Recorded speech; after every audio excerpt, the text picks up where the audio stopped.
On the morning of her 19th birthday, Serafina Vale doesn't get a cake or candles. She gets a marriage contract signed by the most feared man in Chicago, Cassian Moretti, Mafia King, 34 years old, and absolutely untouchable.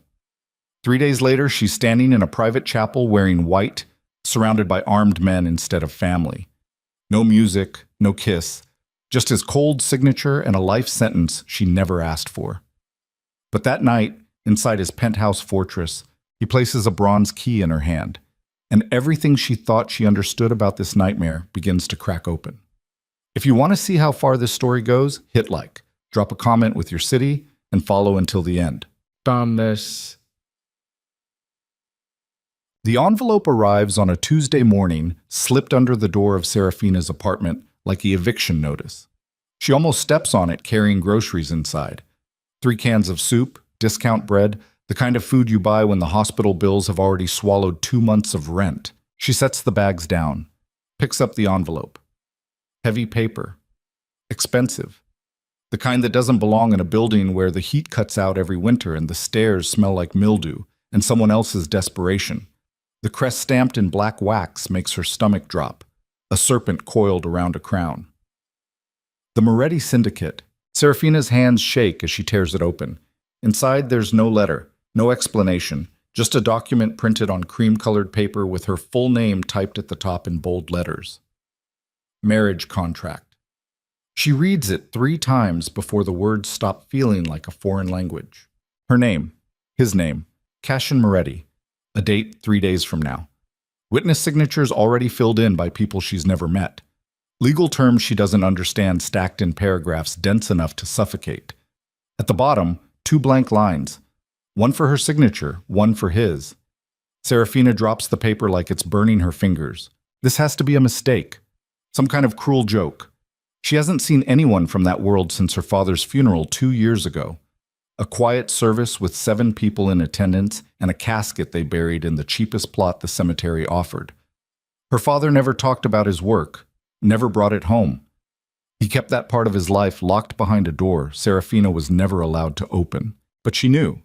Everyone in their neighborhood knew. You don't work for the Moretti Syndicate without the whole city knowing exactly who owns your time. She grabs her phone, calls her mother. 3 rings. 4. Voicemail. Mom, call me back, now. Something's wrong.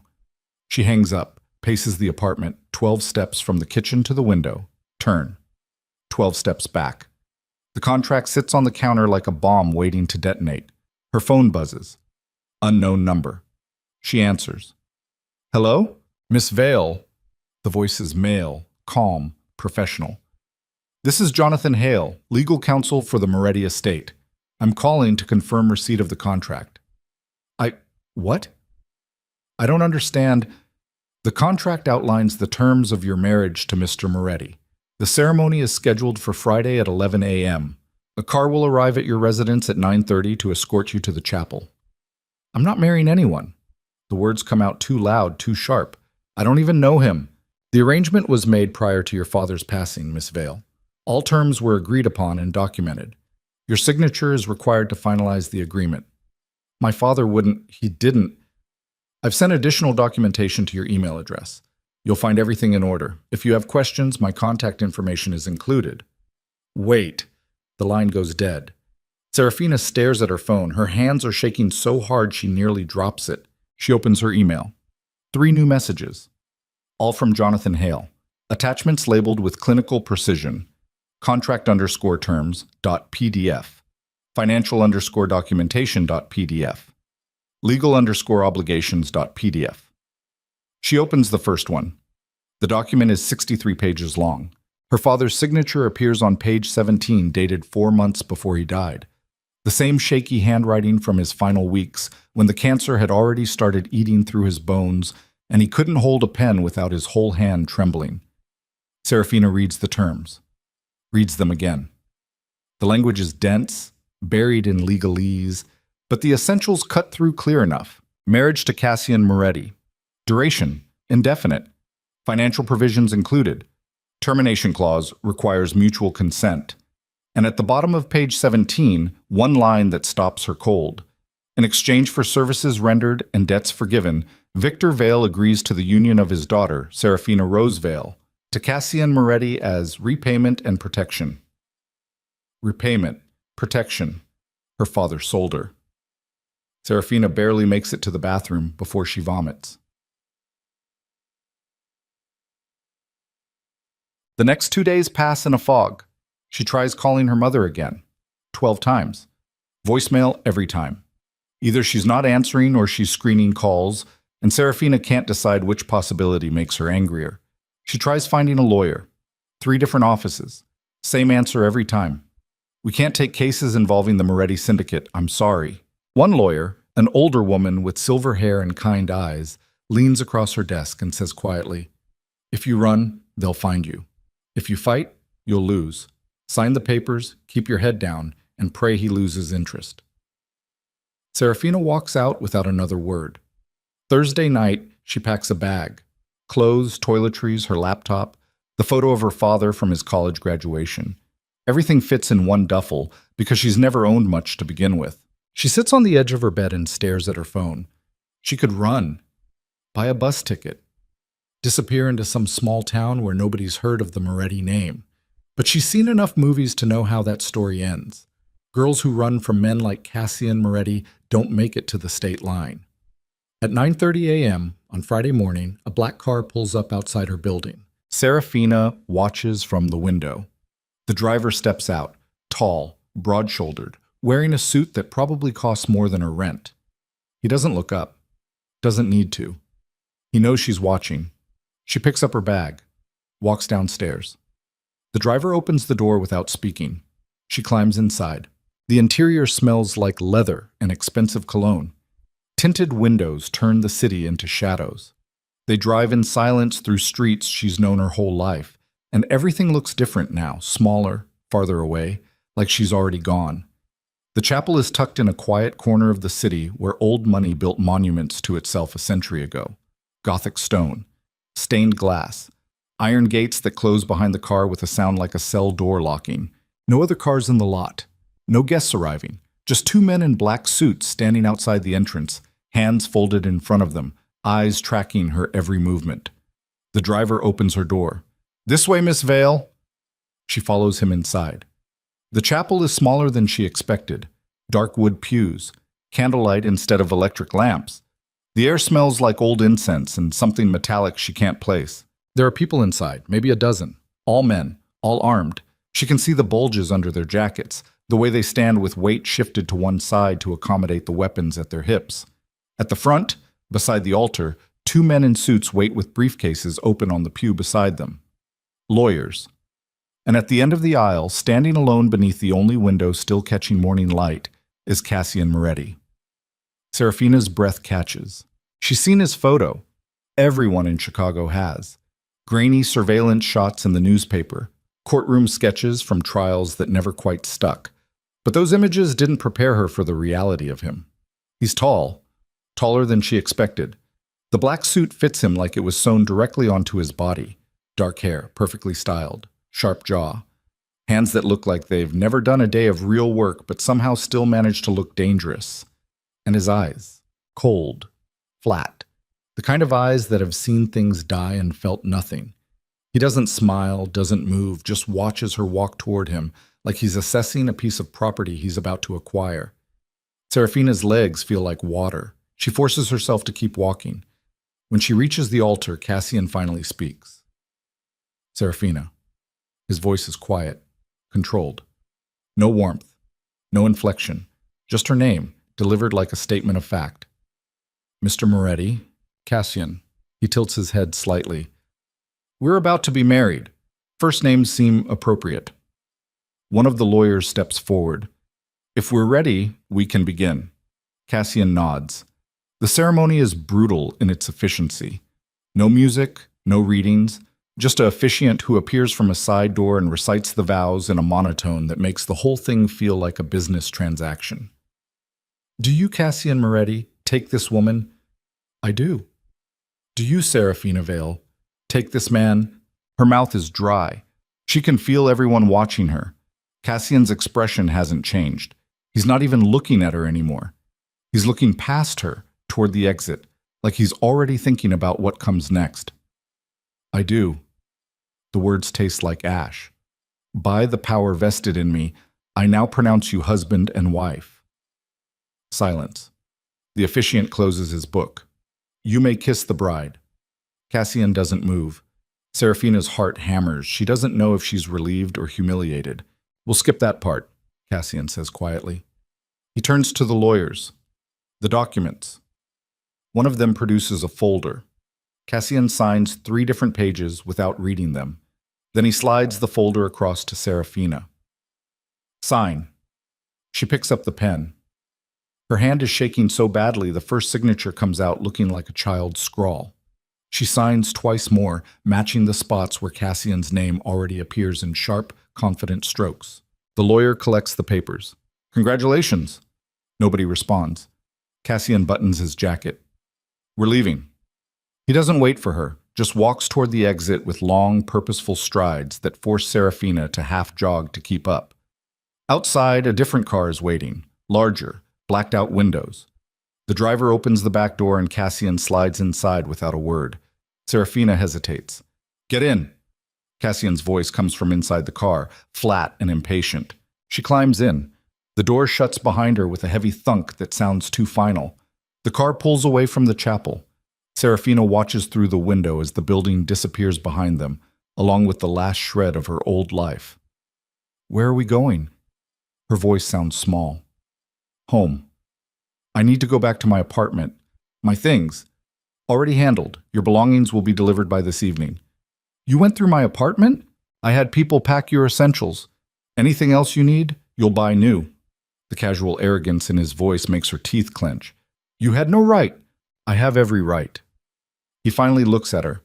Up close, his eyes are even colder. Gray, like winter steel. You signed the contract. That makes you my responsibility, my wife. Which means your safety, your housing, and everything else is now under my authority. You don't go anywhere without my knowledge. You don't make decisions without my approval. And you certainly don't live in that apartment anymore. That's my home. That's a roach-infested fire hazard in a building that should have been condemned 5 years ago. He says it without emotion, like he's reading a weather report. You'll live where I live. That's not negotiable. Serafina's nails dig into her palms. I didn't agree to this. Yes, you did, 30 minutes ago, in front of witnesses and lawyers. Your father made a deal. I'm honoring it. Be grateful. Grateful? The word comes out like a slap. You forced me into a marriage I never wanted, took me away from everything I know, and you want me to be grateful? Cassian's expression doesn't change. Your father worked for me. He helped me identify a threat inside my organization, people who would have killed me and everyone loyal to me if they'd succeeded. In exchange, I erased your family's debts and promised to protect you and your mother after he was gone. We didn't need protection. You were 3 weeks away from eviction. Your mother's medical bills were in collections. You had $17,000 in student loans and no way to pay them. He recites the numbers like he's reading from a file. Without my intervention, you'd be homeless by Christmas. The truth of it hits her like a fist to the stomach. The marriage wasn't about ownership, Cassian continues. It was the only legal mechanism that would allow me to provide for you without drawing attention from federal investigators or rival organizations. Your father understood that. He agreed to the terms willingly. He was dying. He wasn't thinking clearly. He was thinking clearly enough to save your life. Serafina turns away, staring out the window at the city rushing past. Skyscrapers. Traffic. People living normal lives, completely unaware that somewhere in this car, a girl just lost everything. How long? She asked quietly. How long what? How long do I have to stay married to you? Silence. She looks back at him. Cassian is watching her with an expression she can't read. As long as it takes, he says finally. That's not an answer. It's the only one you're getting. The car turns onto Lakeshore Drive. Ahead, the skyline rises like a wall of glass and steel. The driver takes them past the luxury hotels, past the museums, into a neighborhood where the buildings scrape clouds and every window costs more than most people make in a year. They pull up to a tower so tall, Serafina has to crane her neck to see the top. Black glass, gold trim. A doorman in a uniform that looks like it belongs in a palace. "We're here," Cassian says. The driver opens the door. Cassian steps out first, then waits while Serafina climbs out after him. The doorman nods. "Mr. Moretti." "James." Cassian walks past him into the lobby. Serafina follows. The interior is all marble and polished brass. Crystal chandeliers hang from ceilings 3 stories high. Her reflection stares back at her from a dozen mirrored surfaces. A girl in jeans and a sweater that's 2 sizes too big, completely out of place in a world built for people who've never worried about rent. They cross to a private elevator. Cassian presses his thumb to a scanner. The doors open immediately. Inside, there are no buttons, just a small screen displaying a single number, 47. The elevator rises so smoothly, Serafina barely feels the movement. Her ears pop. Through the glass walls, she watches the city fall away beneath them, buildings shrinking, streets turning into ribbons, Lake Michigan spreading out like a sheet of hammered metal. The elevator slows, stops. The doors open directly into a penthouse. Serafina steps out into a space so large it feels obscene. Floor-to-ceiling windows wrap around 3 walls, offering views of the entire city. The furniture looks like it belongs in a museum. Everything is clean lines and expensive fabrics, and the kind of silence that only comes from being 47 stories above the noise of real life. "This is home," Cassian says. He shrugs off his jacket, drapes it over the back of a chair. "Your room is down that hall, second door on the left. Bathroom attached. Closet's already stocked with clothes in your size." "How do you know my size?" "I know everything about you, Serafina." He says it casually, like it's obvious. "Your medical history, your grades, the coffee shop where you worked until last month, the fact that you're left-handed and allergic to shellfish and you've been taking the same bus route to campus for 3 years. He meets her eyes. "I don't make investments without doing research." The word investment makes her skin crawl. "There are rules," Cassian continues. "You don't leave this building without security. You don't speak to reporters or federal agents. You don't discuss my business with anyone. You don't post on social media, and you don't go anywhere near the people from your old life, friends, classmates, anyone who might ask questions you can't answer. So I'm a prisoner. You're protected." "That's the same thing." "No," Cassian says quietly. "It's not. A prisoner has chains. You have everything you need and more than you probably ever imagined. The only thing you can't have is recklessness. And frankly, given the people who would love to use you against me, that's a rule you should be grateful for." He walks past her toward a hallway on the opposite side of the penthouse. "Dinner is at 7. Don't be late." Then he's gone, disappearing into some other part of this massive, sterile prison, leaving Serafina standing alone in a living room that could fit her entire apartment 3 times over. She walks to the windows, presses her forehead against the glass. The city spreads below her like a map of someone else's life. Her phone buzzes. She pulls it out. A text from an unknown number. "Your mother's medical expenses have been paid in full. Her housing has been secured for the next 5 years. You're welcome." See Serafina stares at the message until the screen goes dark. She hates him. Hates the arrogance, the control, the way he's rearranged her entire existence without asking permission. But he saved her mother's life, and she has no idea what to do with that. Odds. Dinner is served in a dining room that feels like it was designed to make people feel small. A table long enough to seat 20. China so delicate it looks like it might shatter if you breathe too hard. A chandelier that probably costs more than her college tuition. Serafina sits at one end. Cassian sits at the other, 20 feet of polished wood between them. A woman in a crisp uniform brings out the first course. Soup. Something French with a name Serafina doesn't recognize. She picks up her spoon, puts it down, picks it up again. Across the table, Cassian eats in silence, methodical and precise. He doesn't look at her, doesn't speak. "Is this what it's always like?" Serafina asks finally. He glances up. "What?" "Dinner. Do you always eat like you're conducting a business meeting?" "I eat efficiently. I have work to do after this." "Right. Can't waste time on conversation." "Did you want to have a conversation?" "I want to understand what the hell I'm doing here." Cassian sets down his spoon, leans back in his chair. "You're here because your father made a deal that protected you from a world you don't understand. You're here because keeping you close is the only way to ensure your safety. And you're here because I don't break my promises, even to dead men. That's not an answer. That's a mission statement. Something flickers across his face. Not quite amusement, but close. What do you want to know? Why marriage? Why not just, I don't know, give my mom money and leave us alone? Because money draws attention.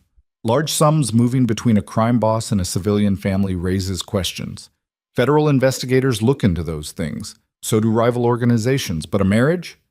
That's personal, private, legally protected. He picks up his wine glass, studies the liquid like it holds answers. It also sends a message. What message? That you're untouchable. He takes a sip. Anyone who harms you is declaring war on me, and nobody in this city is stupid enough to do that, unless they're trying to get to you. Which is why you don't leave this building without security. Serafina pushes her soup away. I can't live like this. I have classes, friends, a life. Your classes have been transferred to online formats. Your tuition is paid through graduation. And your friends, he pauses. Your friends are safer if they think you've moved on.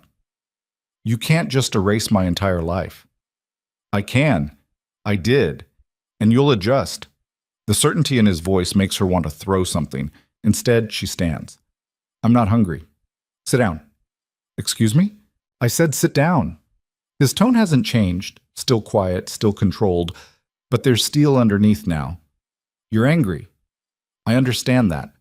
But walking away from this table won't change anything. So sit, finish your meal, and then you can go back to your room and hate me in private. Serafina's hands shake. She wants to scream, wants to run, wants to do anything that might crack the ice surrounding this man. But she sits. They finish dinner in silence, sans partir. That night, alone in a bedroom bigger than her old apartment, Serafina lies on a bed so soft it feels like drowning. She stares at the ceiling, counts the recessed lights. 32. Her phone sits on the nightstand. She picks it up, opens her contacts, scrolls past names of people she'll never be allowed to call again. Her finger hovers over her mother's number. She presses dial. 3 rings. 4. Serafina? Her mother's voice sounds fragile. Old. Mom? Oh, baby, I'm so sorry. I'm so sorry. Serafina closes her eyes. Did you know? Silence. Mom, did you know what Dad agreed to? He told me the day before he died. Her mother's voice cracks. He said it was the only way, that Cassian Moretti was the only person powerful enough to protect us from the people who wanted to destroy our family. What people? I don't know. Your father never said. He just kept saying we'd be safe, that you'd be safe. Serafina presses her palm against her eyes, trying to stop the tears. I don't feel safe. I feel like I've been sold. You weren't sold, sweetheart. You were protected. There's a difference. Is there? Her mother doesn't answer. I have to go, Serafina whispers. Wait, are you okay? Are you being treated well? She thinks about the penthouse, the clothes in the closet, the medical bills her mother will never have to worry about again. Yeah, she says quietly. I'm okay. I love you. I love you too. She hangs up before her mother can hear her cry. Bad. 3 days pass. Serafina barely sees Cassian. He leaves early, returns late. When they do cross paths, in the hallway, in the kitchen, once in the library on the 31st floor, he nods and keeps walking. It's like living with a ghost who pays the bills. On the 4th night, she wakes up at 2 a.m. to the sound of voices in the hallway outside her room. She slips out of bed, cracks the door open. Cassian stands near the elevator, talking to 2 men she doesn't recognize. His voice is low, but there's an edge to it she hasn't heard before. I don't care what Luca thinks he's owed. The shipment stays where it is until I say otherwise. He's threatening to go to the feds. Let him. He's got more to lose than I do. One of the men shifts his weight. Boss, if he escalates, he won't. Cassian's tone cuts through the air like a blade. Luca Devereaux is a coward who hides behind lawyers and politicians. The second he realizes I'm not bluffing, he'll crawl back to whatever hole he came from. And if he doesn't, then we remind him why nobody crosses the Moretti name. The men leave. The elevator doors close behind them. Cassian stands alone in the hallway for a long moment, his shoulders tight with tension. Then he turns. His eyes lock onto Serafina's door. She freezes, suddenly certain he can see her watching through the crack. But he doesn't move toward her, doesn't call out. He just walks to his own room and disappears inside. Serafina closes her door quietly. Her heart is racing. For the first time since the wedding, she realizes something important. Cassian Moretti isn't just dangerous to his enemies. He's dangerous to everyone, including her.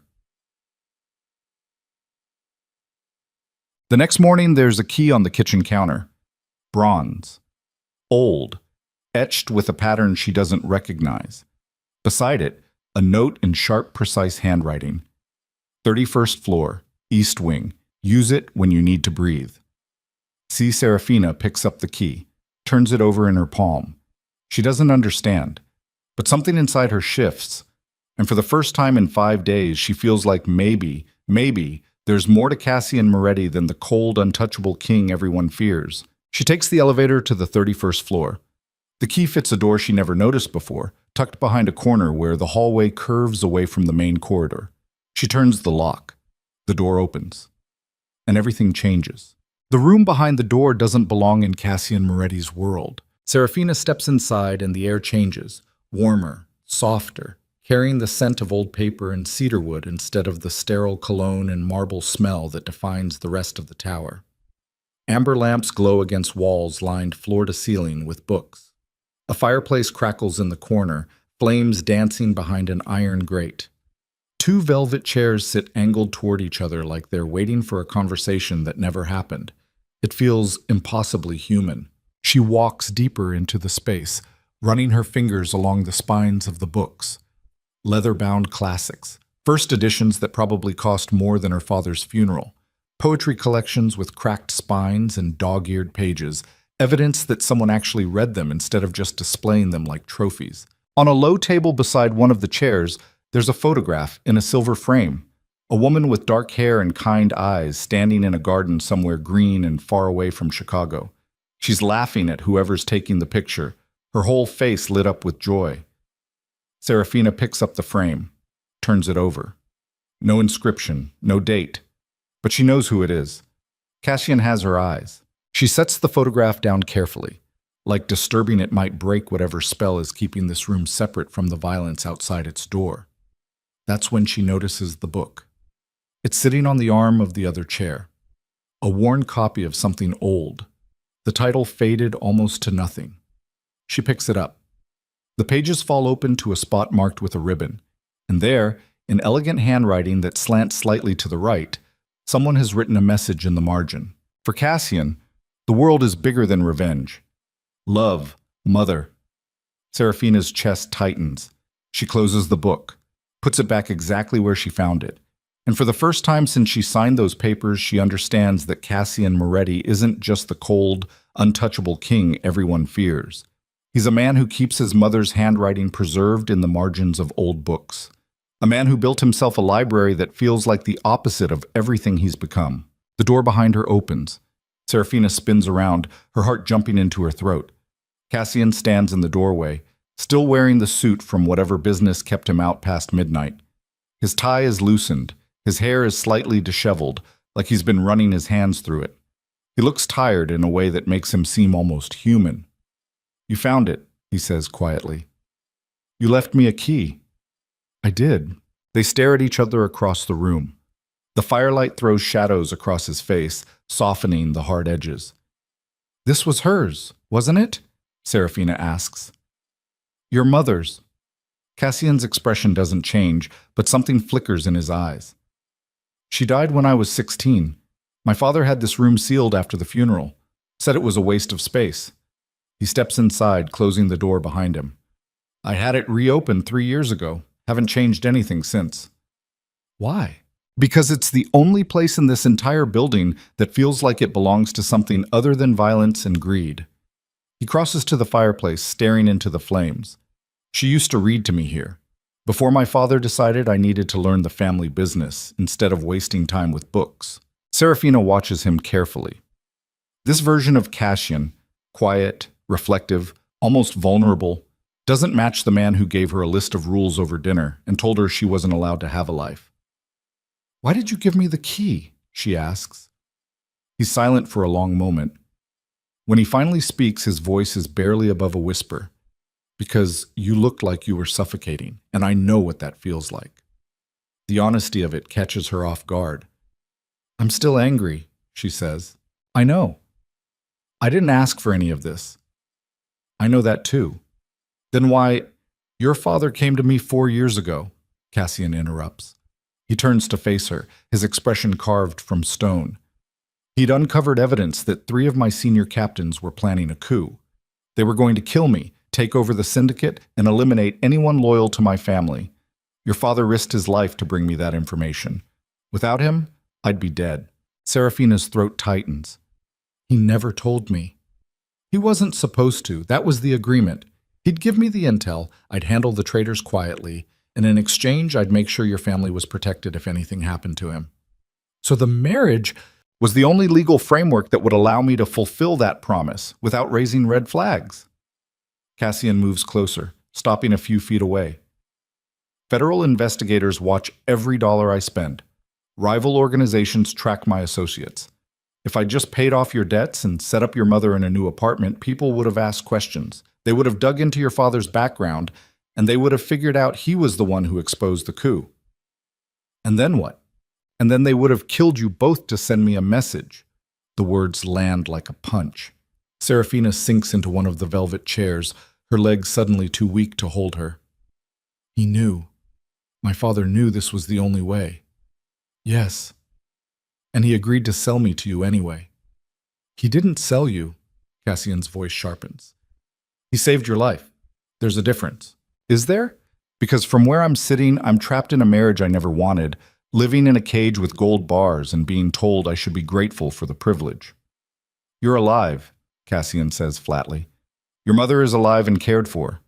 You have a future instead of a funeral. So yes, Serafina, you should be grateful, because the alternative was watching your family get erased while I stood by and did nothing. She wants to scream, wants to throw something, wants to do anything that might crack through the ice surrounding both of them. Instead, she asks, what did you do to them, the men who betrayed you? Cassian's expression goes completely blank. You don't want to know. Yes, I do. No, he says quietly. You don't. Because once you know what I'm capable of, you'll never look at me the same way again. And right now, in this room, I'd like to pretend I'm something other than a monster for just a little while longer. The raw honesty in his voice steals the air from her lungs. They stand there in silence, the fire crackling between them. 2 people trapped in a cage neither of them built, but both of them have to survive. Finally, Serafina speaks. I want to go back to school. Real school. Not online classes where I'm isolated and alone. No. You can't keep me locked up forever? I can. I will. And you'll adjust. Stop saying that. Her voice cracks. Stop acting like this is normal. Like I'm supposed to just accept that my entire life has been rearranged by a man I don't even know. Then get to know me. The words stop her cold. Cassian crosses to the other chair and sits, his movement slow and deliberate. You want to understand why I do the things I do? Fine. Ask. I'll answer. But in exchange, you stop pretending you're the only one who didn't ask for this. What's that supposed to mean? It means I didn't want a wife. I didn't want the responsibility of another person's safety on my conscience, and I certainly didn't want to spend the rest of my life wondering if keeping my promise to a dead man was worth the cost. He leans forward, elbows on his knees, eyes locked on hers. But here we are. So we can either keep fighting each other, or we can figure out how to survive this together. Serafina stares at him, searches his face for cracks, for lies, for anything that might prove he's just manipulating her, but all she sees is exhaustion. One question, she says finally. All right. Do you regret it? Marrying me? Cassian doesn't hesitate. Every single day. The honesty of it hurts more than she expected. But, he continues, I'd do it again, because your father saved my life, and I don't break my promises. Serafina looks away, blinking hard against the burning in her eyes. I don't know how to live like this. Neither do I. They sit in silence, the fire burning low between them, Two strangers bound together by someone else's choices and no idea how to untangle the mess. Eventually, Cassian stands. It's late. You should get some rest. Can I come back here? The question tumbles out before she can stop it. To the library. He pauses at the door. It's your space now, too. Use it whenever you want. Then he's gone, leaving Serafina alone in the room that smells like cedarwood and old promises. She stays for another hour, reading her mother's handwriting in the margins of forgotten books, trying to understand the man who kept this place preserved like a shrine to someone he loved.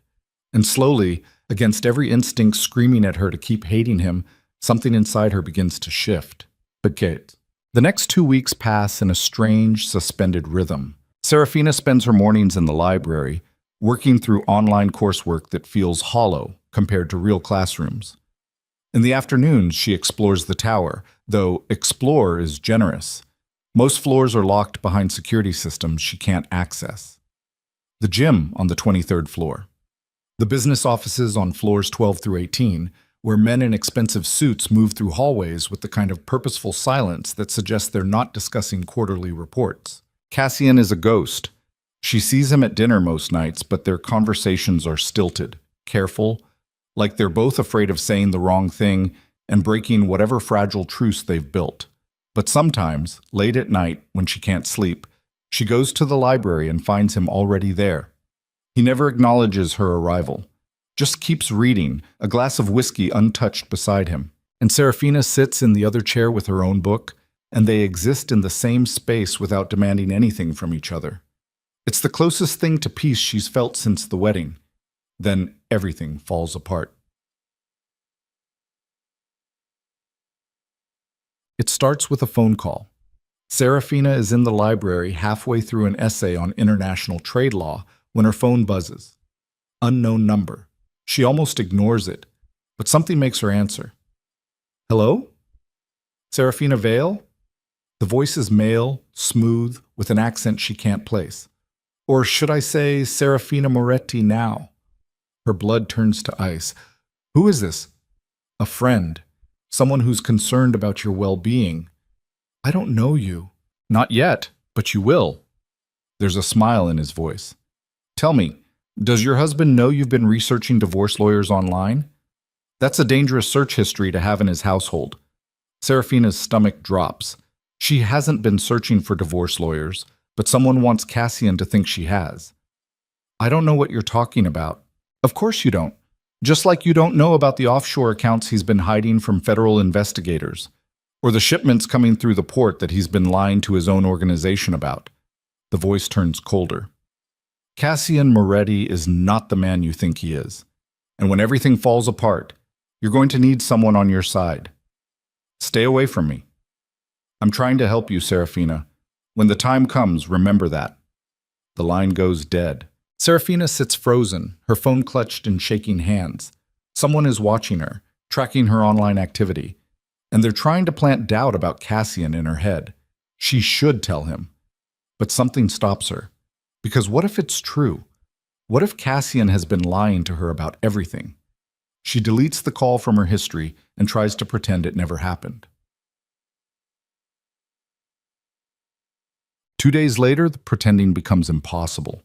Serafina wakes up at 3 a.m. to the sound of shouting. She throws on a robe and steps into the hallway.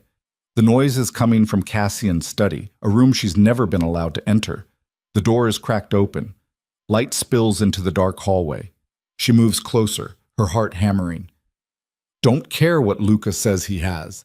Cassian's voice is sharp, lethal. He's bluffing. Boss, the photos are fake, obviously. Lucas been trying to undermine me for months. This is just his latest move. But if the feds get their hands on them, they won't. Because we're going to find whoever leaked them and make sure they never speak again. Silence.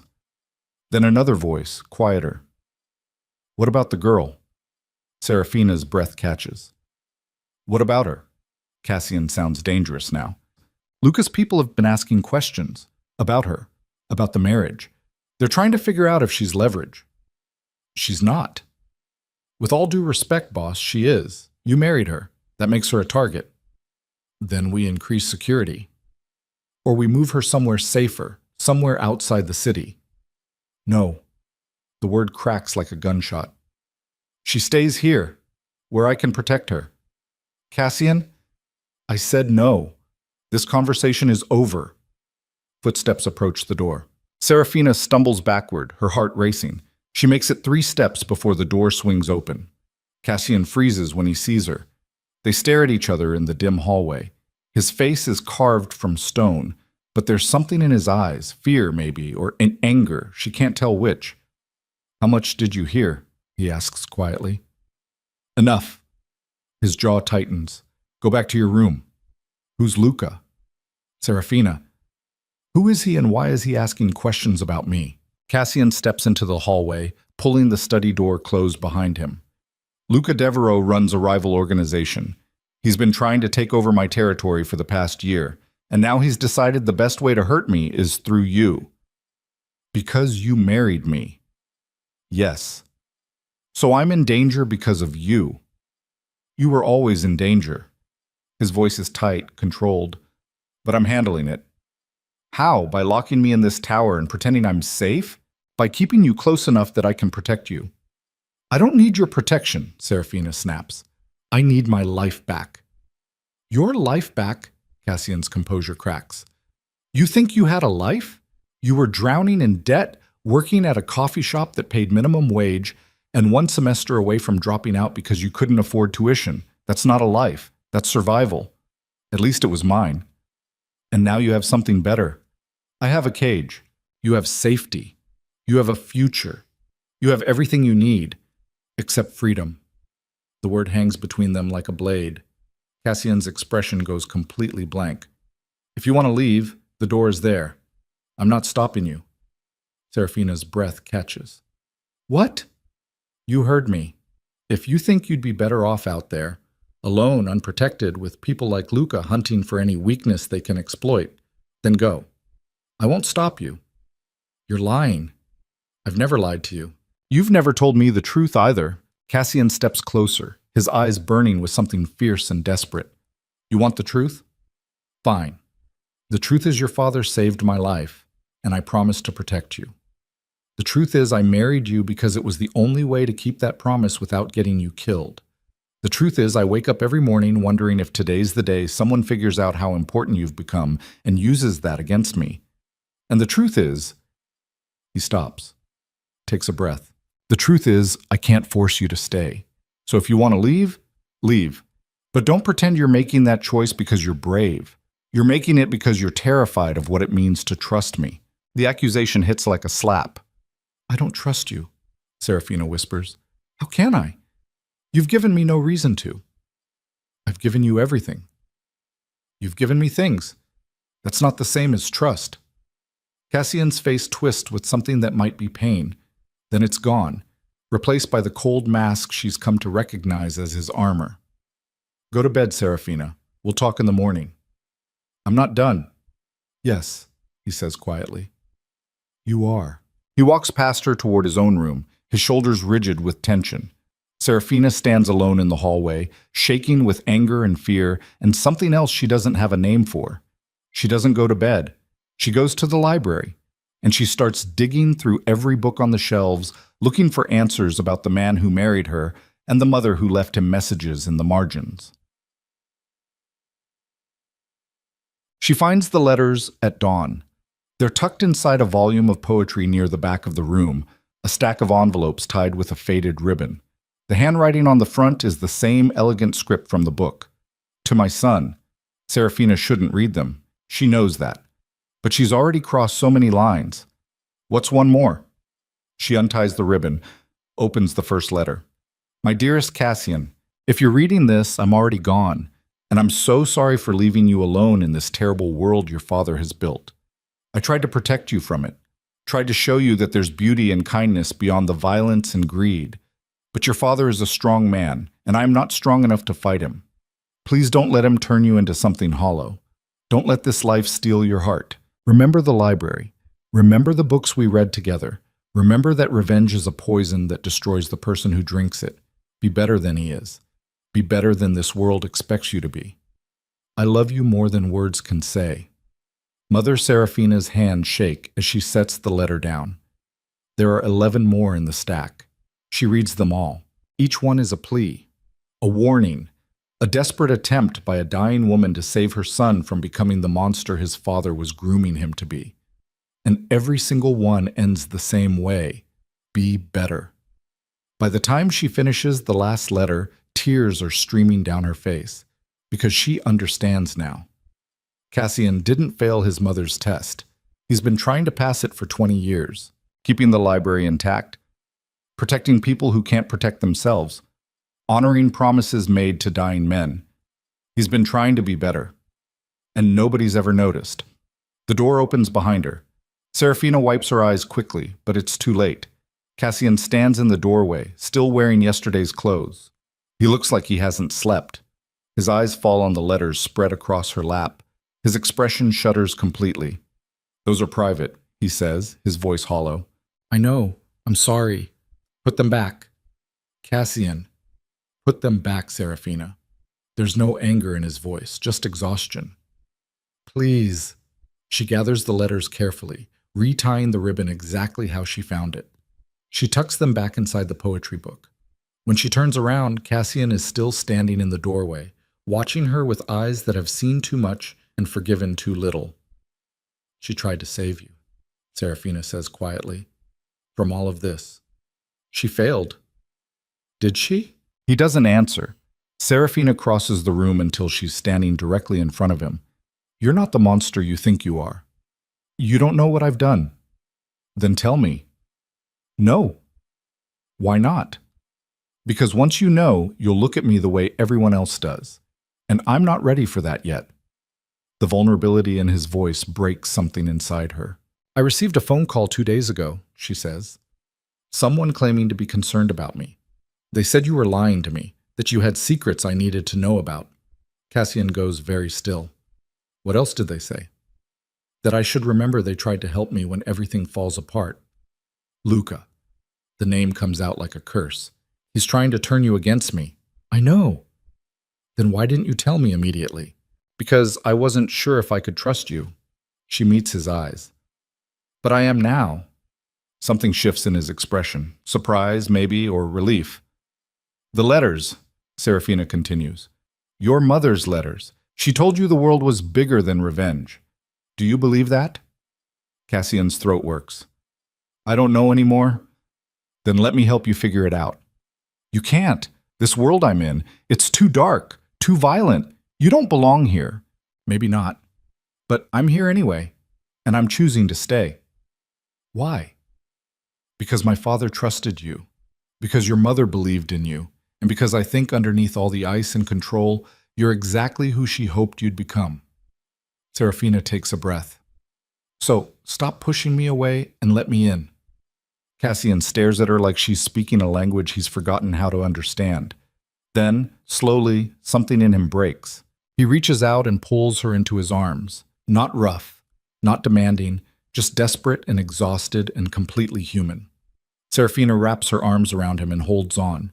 They stand there in the library his mother built, surrounded by books and firelight, and the ghosts of promises made by people who believed they could save each other.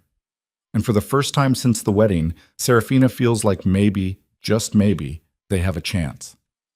The fragile peace lasts exactly 4 days. On the 5th day, Seraphina wakes up to find Cassian already gone. There's a note on the kitchen counter in his sharp handwriting. "Business. Stay inside. Don't answer the door for anyone." She crumples the note, throws it in the trash. She's tired of being told to stay inside, tired of being treated like glass that might shatter. So when her phone rings and the caller ID shows her best friend's name, Emma, who she hasn't spoken to in 3 weeks, she answers. "Hello?" "Oh my God, Seraphina!" Emma's voice is shrill with panic. "Where have you been? I've been calling for weeks." "I'm sorry, things have been crazy. Are you okay? There are rumors. People are saying you got married to some older guy." Seraphina's stomach twists. "Who's saying that?" "Everyone. It's all over social media. Someone posted a photo of you outside a chapel in a wedding dress." "What? You didn't know?" Seraphina's hands start shaking. "Send me the link." 30 seconds later, her phone buzzes with a text from Emma. A screenshot of an Instagram post from an account she doesn't recognize. The photo is grainy, taken from a distance. But it's definitely her, standing outside the chapel, in the white dress she wore on her wedding day.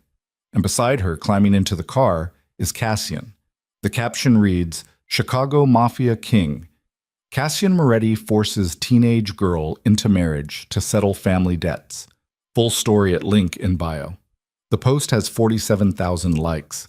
Serafina's vision blurs. Serafina? Emma's voice sounds far away. Are you there? I have to go. Wait, is it true? Did he force you? She hangs up. Her phone immediately starts buzzing with notifications, texts, calls. Social media mentions exploding faster than she can track them. She opens Twitter. Her name is trending. The headlines are brutal. Mafia boss caught in forced marriage scandal.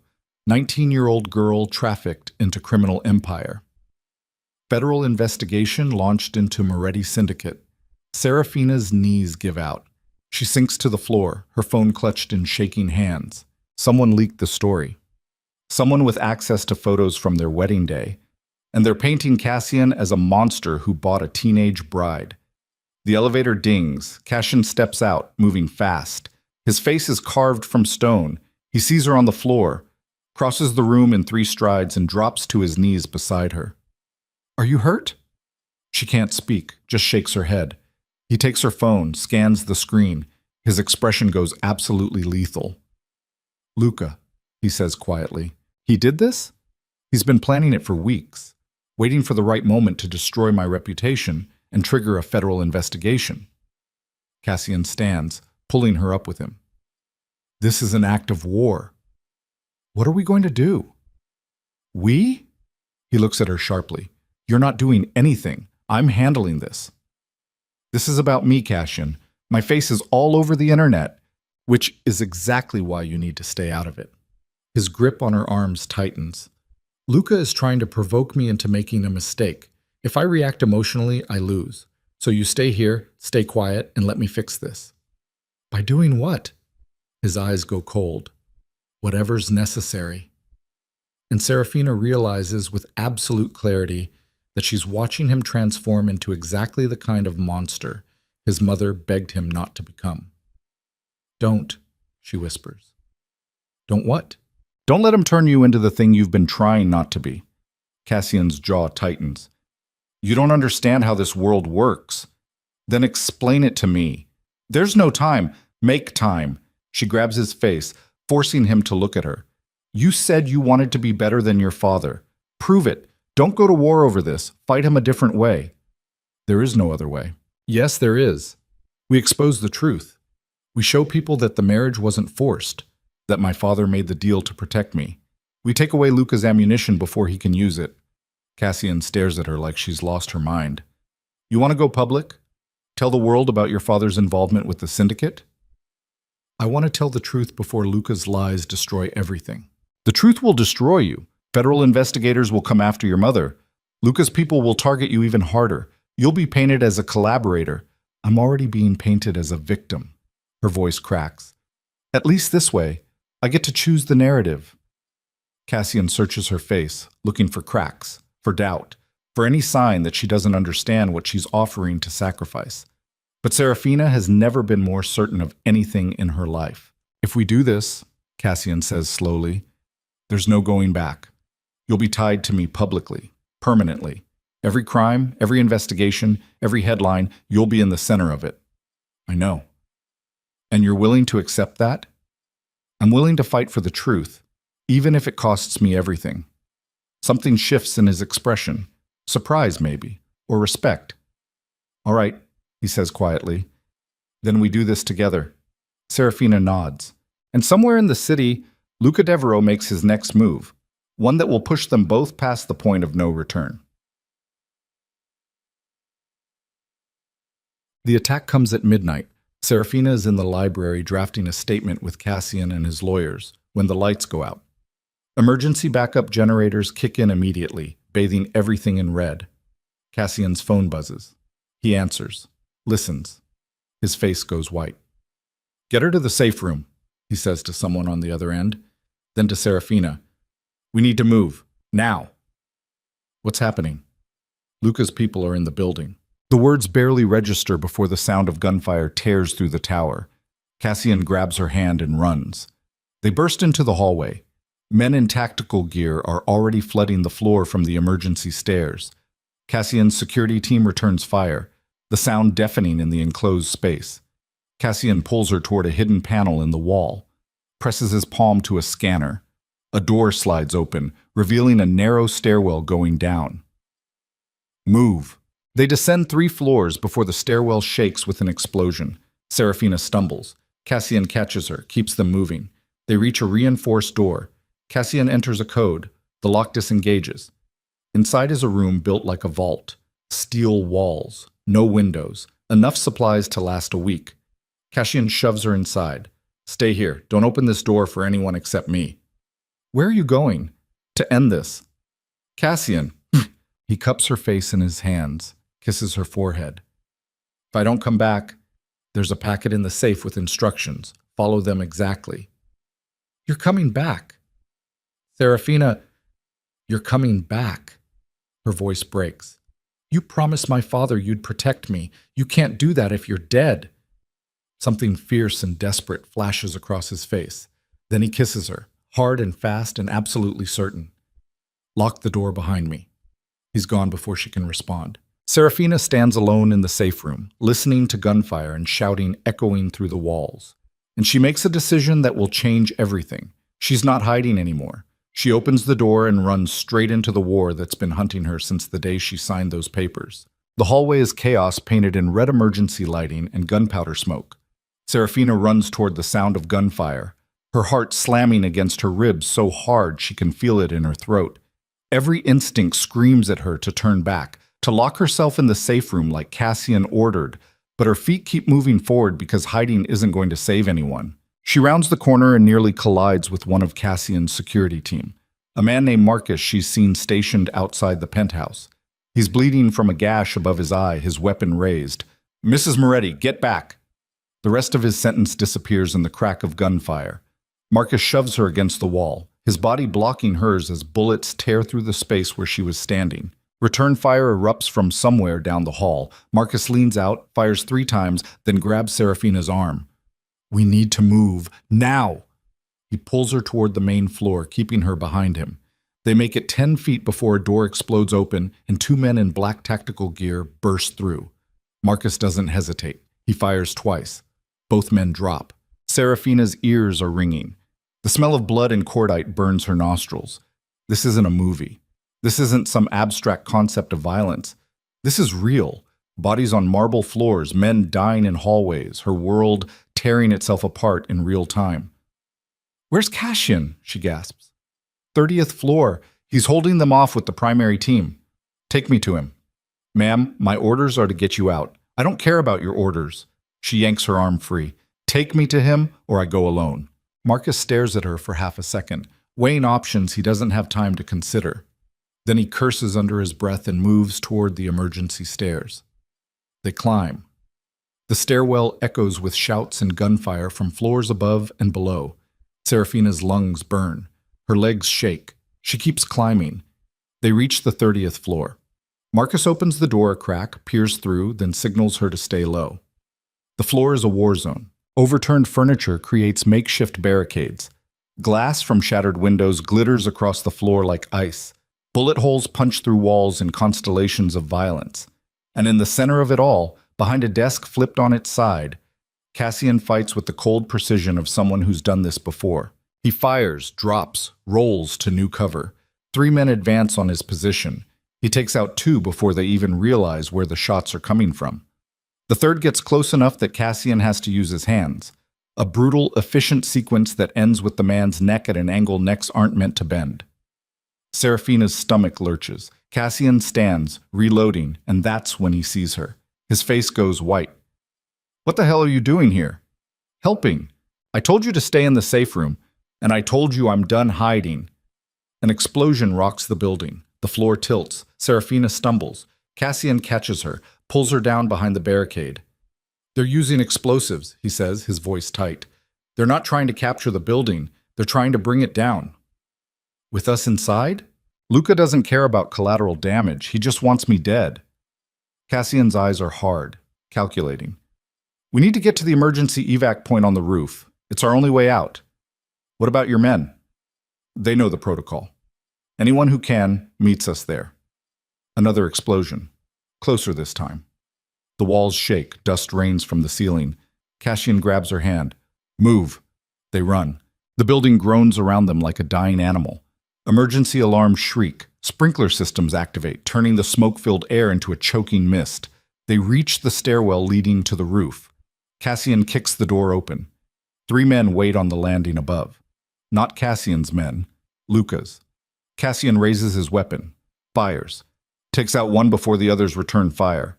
He shoves Serafina back through the door, rounds on the remaining attackers. The fight is vicious and close quarters. Cassian moves like violence is a language he's fluent in, brutal, efficient, without hesitation. But there are 2 of them, and he's already bleeding from a wound she didn't notice before. Dark blood soaking through his shirt near his ribs. One of the men gets past him, lunges for Serafina. She doesn't think, just reacts. Grabs a piece of debris from the floor, a chunk of broken concrete, and swings it as hard as she can. It connects with the side of his head. He drops. Serafina stares at the unconscious man, at the blood on the concrete in her hands, at what she just did. Cassian finishes the other attacker and turns to her. His expression is unreadable. You okay? She nods. She's lying. Nothing about this is okay. Then let's go. They climb the final flight to the roof access. Cassian enters a code. The door doesn't open. He tries again. Nothing. Luca locked us out. His voice is flat, emotionless. The tone of someone who's already calculating their next move and doesn't like the options. There has to be another way. There isn't. The roof was the only evac point that doesn't require going through the main floors, and those are completely compromised. So we're trapped. Cassian doesn't answer, which is an answer in itself. He pulls out his phone, dials. It rings 4 times before someone picks up. Jonathan, I need you to listen very carefully. His voice is steady despite the blood and smoke and chaos. Activate the red line protocol. Everything. Transfer authority to the backup teams. And make sure the documents in the 3rd safe are filed with federal investigators by morning. Boss, if we do that, just do it. He hangs up, looks at Serafina. No matter what happens in the next hour, you're going to be protected. I made sure of it. What are you talking about? The Red Line Protocol transfers all my legitimate business holdings to you. The documents in the safe detail every illegal operation Luca's been running for the past 5 years. Trafficking, money laundering, connections to corrupt politicians. It's enough to bury him and everyone in his organization. Serafina's blood goes cold. You're talking like you're not going to survive this. I'm talking like I'm being realistic. No. She grabs his jacket. We're getting out of here. Both of us. Serafina, I didn't come this far to watch you die playing hero. Something shifts in his expression. He cups her face in his bloody hands. You were never supposed to be part of this world. You were supposed to survive it. The words echo what he told her weeks ago in a different lifetime before everything fell apart. Plans change, she whispers. He kisses her, hard and desperate and tasting like smoke and copper, like goodbye. Then he pulls away, grabs her hand, and runs toward the only option they have left. Down into the burning building, straight into the heart of the war. Saw it. They make it to the 27th floor before they run into Luca Devereaux. He's standing in the middle of the corridor with 4 armed men flanking him, looking completely at ease despite the chaos around him. Tall, lean, wearing a suit that probably cost more than the weapons his men are holding. Dark hair slicked back. Cold eyes that assess Serafina like she's a problem he's about to solve. Cassian? His voice is smooth, cultured, European accent, French maybe. I was hoping we'd get a chance to talk before this all ends. Cassian's weapon is already raised. You have 3 seconds to walk away. Or what, you'll shoot me? Luca smiles. We both know you're outgunned, 4-1, and that's assuming you can even aim straight with that wound in your side. I've beaten worse odds. Not tonight. Luca's smile widens. Tonight you lose everything. Your empire, your reputation, your life. His eyes shift to Serafina. And her. Cassian's finger tightens on the trigger. Ah. Luca holds up a hand. Before you do something you'll regret, you should know, I'm not the one who leaked your wedding photos to the media. The statement hangs in the air like a bomb waiting to detonate. Cassian's expression doesn't change. You're lying. Am I? Think about it. Who had access to those photos? They were taken inside a private chapel with no media present. The only people there were your men, your lawyers, and... He pauses. Well, your wife's family. Serafina's stomach drops. No, she breathes. Luca's smile turns vicious. Your mother has been very cooperative, Mrs. Moretti. It's amazing what people will do when they're desperate. A little money, a promise of safety, and suddenly she's willing to sell out the man who married her daughter. You're lying. But even as Serafina says it, pieces are clicking into place. Her mother's refusal to answer calls for weeks. The way she sounded fragile and guilty during their one conversation. The fact that the leaked photos included angles only someone at the wedding could have captured. Am I? Luca pulls out his phone. Swipes. Turns the screen toward her. It's a bank statement. Her mother's name at the top. A deposit dated 2 weeks ago. $500,000. The room tilts. She didn't want to, Luca continues conversationally. She cried quite a lot about it, actually. Kept saying you'd never forgive her. But when I explained that her daughter was trapped in a forced marriage with a violent criminal and that I could help free you, well, maternal instinct is a powerful motivator. She thought she was saving me, Serafina whispers. The words taste like ash. She thought she was doing the right thing. And you know what? Maybe she was. Luca's eyes are cruel, because now the whole world knows what kind of monster Cassian Moretti really is. A man who bought a teenage bride to settle debts. Federal investigators are already building a case.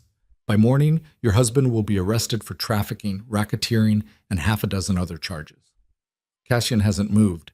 His weapon is still trained on Luca's chest, but his face has gone completely blank. The thing is, Luca continues, I don't actually need to kill you, Cassian. I just need to destroy you. Take away your power, your reputation, your freedom, and I've already done that. He gestures to the burning building around them.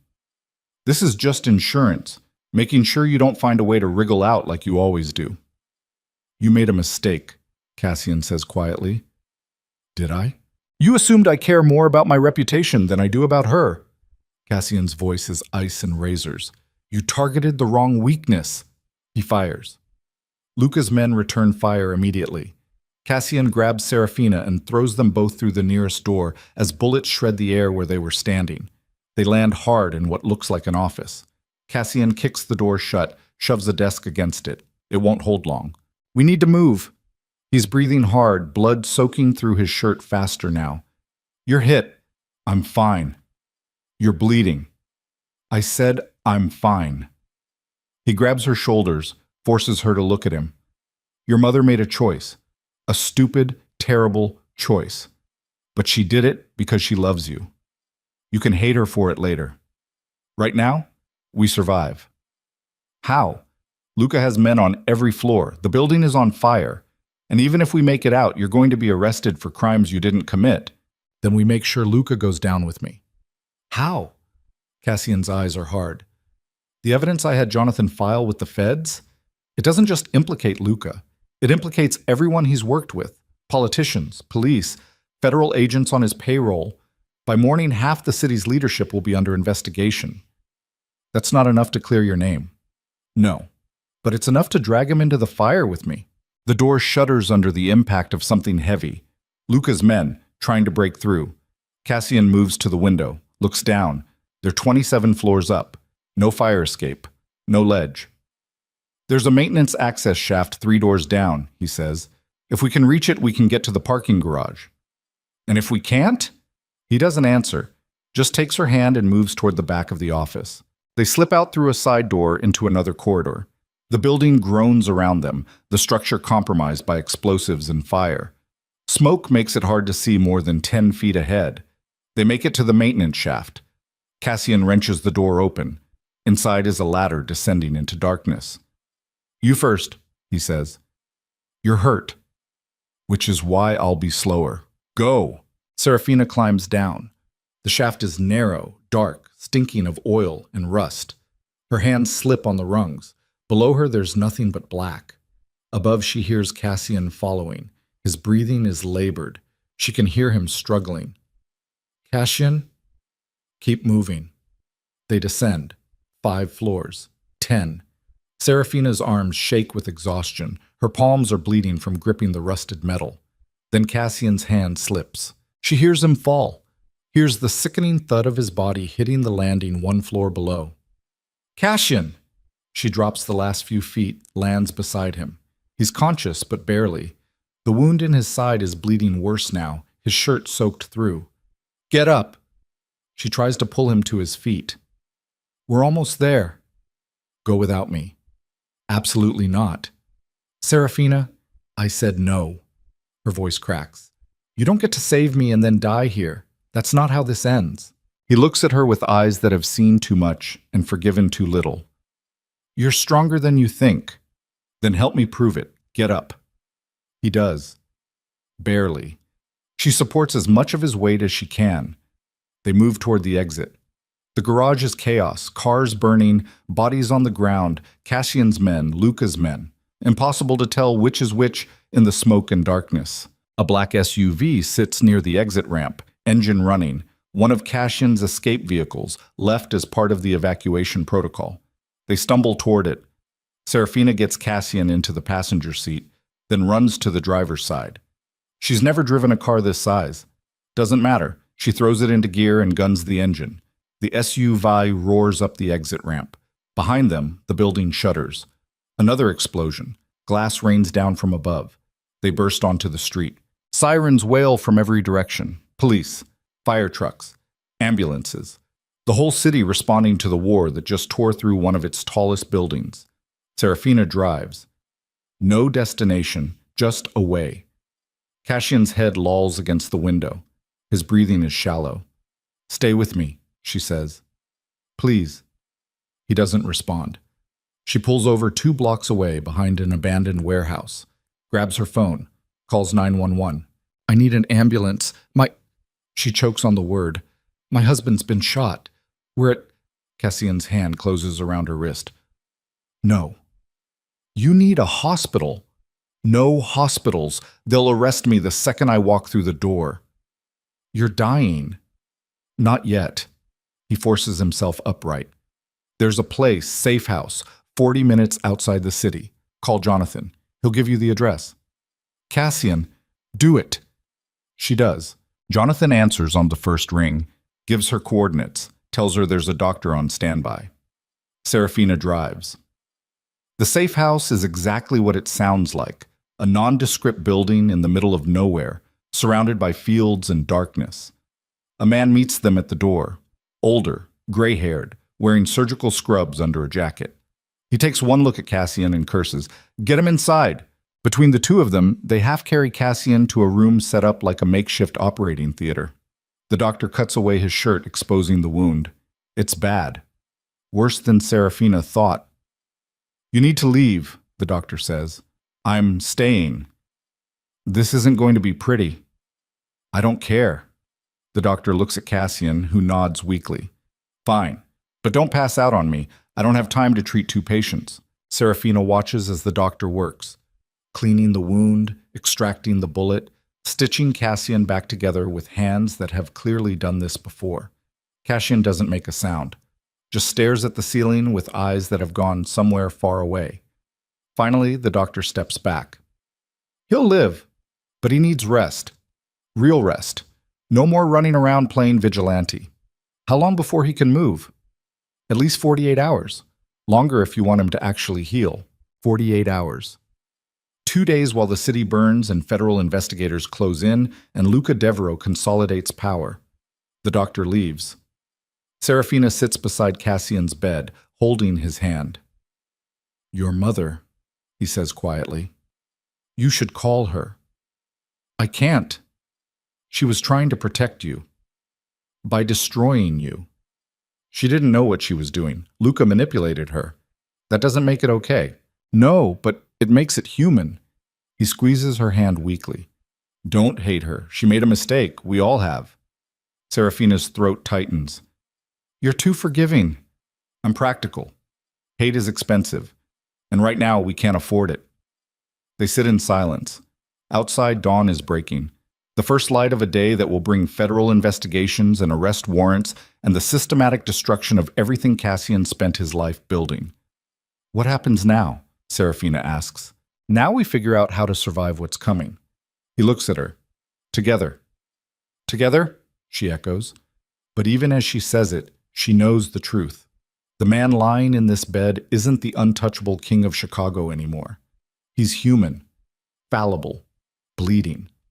And for the first time since this nightmare began, Serafina realizes she's not the one who needs saving. He is. The call comes 6 hours later. Serafina is dozing in a chair beside Cassian's bed when her phone buzzes. Unknown number. She almost ignores it, but something makes her answer. Hello? Mrs. Moretti. The voice is female, professional. This is Special Agent Rachel Chen with the FBI. I need to speak with your husband. Serafina's blood turns to ice. He's not available. I'm aware of the incident at the Moretti Tower last night. I'm also aware that Mr. Moretti left the scene before law enforcement arrived. That makes him a fugitive. He's the victim. Luca Devereaux tried to kill him. Mr. Devereaux has already been taken into custody. He's cooperating fully with our investigation. The words hit like a punch. Cooperating. He's provided extensive documentation of criminal activities conducted by the Moretti Syndicate over the past decade, including evidence that your marriage to Mr. Moretti was part of a human trafficking operation. That's a lie. We have testimony from your mother, Mrs. Moretti. She's confirmed that you were coerced into this marriage to settle your father's debts. Serafina's vision blurs. My mother doesn't understand.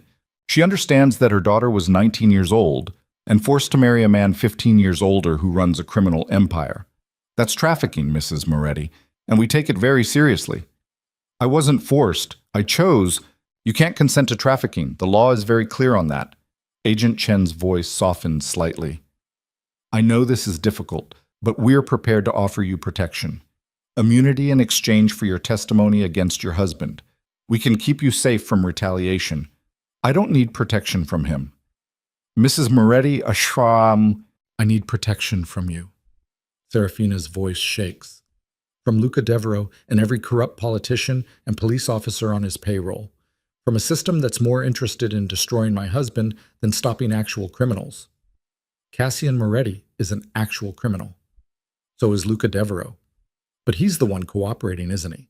He's the one cutting deals while my husband bleeds out because he refused to become the monster everyone wants him to be. Silence on the other end of the line. Where is he? Agent Chen asks quietly. I don't know. You're protecting him. I'm protecting the man I married. There's a difference. Not in the eyes of the law. Then the law is wrong. Serafina hangs up. Her hands are shaking so hard she nearly drops the phone. Cassian is awake, watching her with eyes that have seen this coming from the beginning. They want you to testify against me, he says. Not a question. Yes. And? I told them no. Serafina, don't. She stands, paces the small room. Don't tell me I should take the deal. Don't tell me I should save myself. I'm done running. This isn't running. This is survival. No. Survival is what we do together. She stops, faces him. You said your mother told you the world was bigger than revenge. Well, maybe it's also bigger than sacrifice. Maybe we both get to survive this. That's not how this works. Then we change how it works. Cassian stares at her. Then, slowly, something shifts in his expression. Not hope. Hope is too fragile for what they're facing, but something close to it. Determination. All right, he says quietly. Then we fight. How? The same way Luca is. We cooperate. We give them everything we have on every corrupt official, every dirty deal, every crime we can prove that doesn't implicate us directly. We bury the system that protected him and hope something better rises from the ashes. That's a suicide mission. Maybe. But it's the only move we have left. Serafina sits back down, takes his hand. Then we make it together. Outside, police sirens wail in the distance, coming closer. Time is running out, and the most dangerous game either of them has ever played is about to begin. T-Kiss. The next 24 hours are a blur of phone calls and strategy sessions. Jonathan arrives with 3 lawyers and enough paperwork to bury a small country. They lay it all out on the table. Every piece of evidence Cassian has been quietly gathering for years. Names, dates, financial records. A roadmap of corruption that runs through Chicago's government like cancer through bone. If we file this, there's no going back, one of the lawyers says. You'll be burning every bridge you've ever built. Good, Cassian says. Burn them all. They work through the night. Serafina sits beside Cassian, watching him dismantle the empire his father built and he inherited. Every signature, every document, every piece of evidence is another nail in the coffin of the world he's known his entire life. By dawn, it's done. The lawyers leave to file the paperwork with federal investigators. Jonathan stays behind. The media is going to crucify you, he says quietly. Both of you. Let them, Serafina says, as long as the truth comes out. The truth is complicated. People don't like complicated. They like heroes and villains. Then we'll be the villains who told the truth, she looks at Cassian. At least we'll be honest. Jonathan nods slowly. For what it's worth, I think you're both insane, but I respect the hell out of you for trying. He leaves. Cassian and Serafina sit alone in the safe house, listening to the silence. I need to tell you something, Cassian says finally. Serafina's stomach tightens. What? Your mother. She called Jonathan this morning. She wants to talk to you. I can't, I know, but she's going to keep trying. And eventually, you'll have to decide whether you can forgive her or not. She betrayed us. She made a mistake. Cassian's voice is gentle. A terrible, destructive mistake. But she made it because she loves you. That doesn't excuse it, but it explains it. Serafina's eyes burn. How can you be so calm about this? Because I understand what it's like to be manipulated by people who are better at this game than you are. Luca used her fear against her, just like he's using the system against us now. I'm not ready to forgive her. You don't have to be. But when you are, don't wait too long. Life is shorter than we think. The words hang between them like a benediction. Serafina's phone buzzes.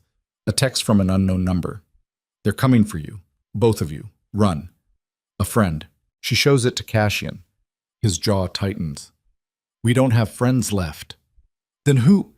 The door explodes inward. Armed men pour through, federal agents in tactical gear, weapons raised, shouting commands that overlap into white noise. Cassian doesn't fight, just raises his hands slowly, carefully. Don't shoot, he says quietly. We're unarmed. The lead agent, a man in his 50s with cold eyes, steps forward. Cassian Moretti, you're under arrest for racketeering, money laundering, and human trafficking. You have the right to remain silent. I waive my rights. I'm prepared to cooperate fully. The agent blinks. Excuse me?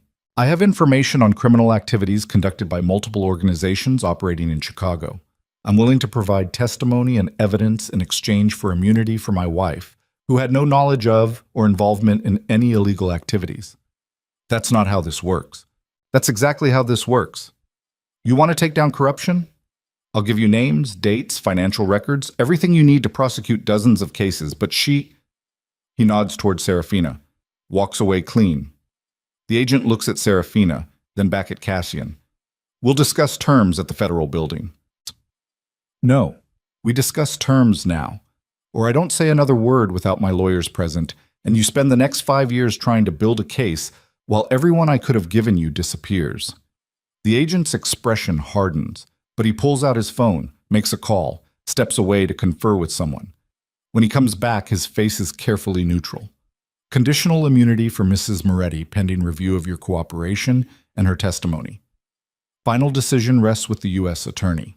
That's not good enough. It's the best you're going to get. The agent's voice is flat. Take it, or we arrest you both right now and sort it out later. Cassian looks at Serafina. Take it. No. Serafina, I'm not leaving you. You don't have a choice. I always have a choice. She turns to the agent. I'm staying with my husband. Whatever happens, we face it together. The agent shakes his head. You're making a mistake. Maybe, but it's my mistake to make. They're cuffed. Led outside to waiting vehicles.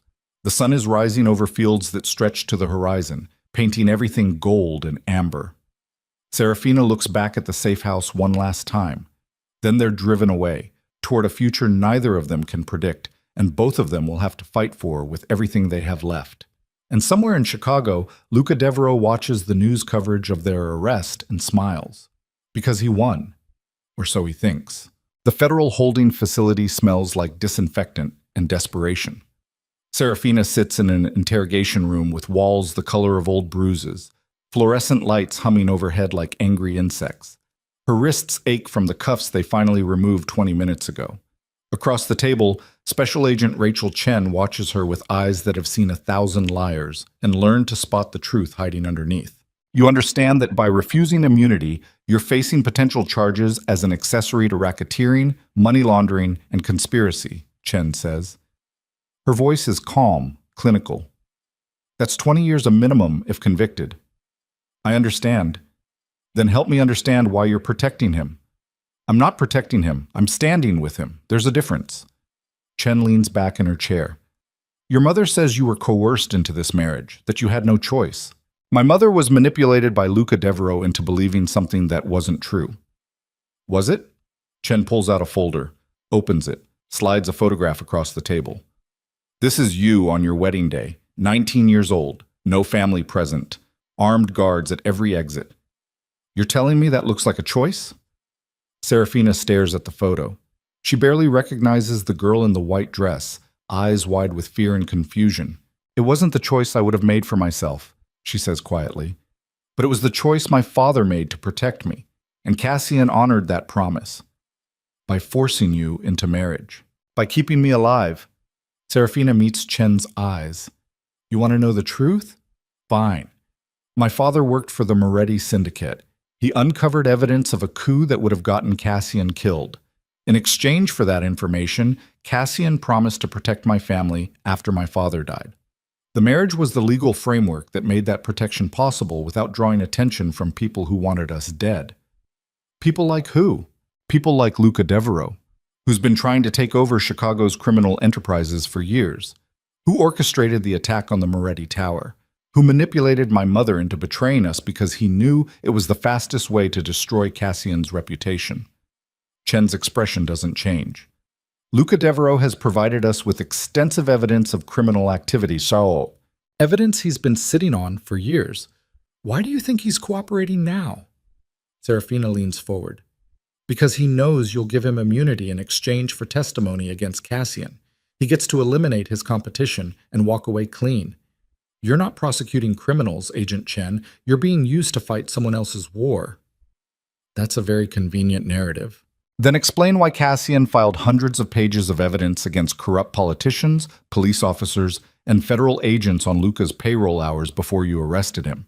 If he was trying to protect his empire, why would he burn it to the ground? Chen's eyes narrow. What evidence? Ask your supervisors. The document should have been delivered to the U.S. Attorney's Office this morning. Silence. Chen stands abruptly, walks to the door, speaks to someone in the hallway. Serafina can't hear the conversation, but she sees Chen's posture change, surprise, then confusion, then something that might be anger. When Chen returns, her face is carefully neutral. We're suspending this interview pending review of new evidence. You'll remain in custody. Where's Cassian? That's not your concern right now. He's injured. He needs medical attention. He's being treated. Chen pauses at the door. For what it's worth, Mrs. Moretti, I hope you're right about him. Because if you're wrong, you've just destroyed your life for a man who doesn't deserve it. The door closes with a hollow clang that sounds too much like a cell door locking. Barbassine. Serafina is moved to a holding cell 3 hours later. Small, gray, with a narrow cot and a toilet that doesn't have a seat. The bars are cold against her palms when she grips them, staring out at the empty corridor. She's never been in a cage before, not like this. The penthouse was gilded, luxurious, but still a cage in its own way. This is different. This is real. Concrete and steel, and the knowledge that she can't walk away even if she wanted to. Footsteps echo down the hall. A guard appears, unlocking the cell door. You have a visitor. Who? Attorney. You get 15 minutes. Serafina expects Jonathan. Instead, a woman walks in, mid-50s, silver hair pulled back in a severe bun, wearing a suit that screams power and money. She carries a briefcase that probably cost more than Serafina's college tuition. Mrs. Moretti, I'm Catherine Walsh. I've been retained to represent you. By who? Your husband. Walsh sits on the cot like it's a throne. We don't have much time, so I'll be direct. The evidence Mr. Moretti provided to federal investigators has created significant chaos. 3 sitting congressmen are under investigation. A federal judge, 12 police officers, and several agents within the FBI itself. Serafina's stomach drops. How bad is it? For them, career-ending. For you, complicated. Walsh opens her briefcase, pulls out documents. The U.S. attorney wants to cut a deal. Full immunity for both you and your husband in exchange for testimony against everyone implicated in the evidence he provided. What's the catch? The catch is that Luca Devereaux is offering them the same thing, and his testimony is cleaner. No complications about forced marriages or trafficking allegations. He's positioning himself as the reformed criminal trying to make things right. That's bullshit. He's a trafficker. Can you prove it? Serafina opens her mouth, closes it. Exactly, Walsh says. Luca's been careful. His operations are layered, insulated. The evidence your husband has focuses on corruption, not Luca's criminal enterprises. It's devastating to the system, but it doesn't necessarily destroy Luca himself. So what do? We give them something they want more than Luca's cooperation. Walsh leans forward. We give them a witness who can testify to being directly victimized by the system of corruption your husband's evidence exposes. Someone sympathetic, young, articulate.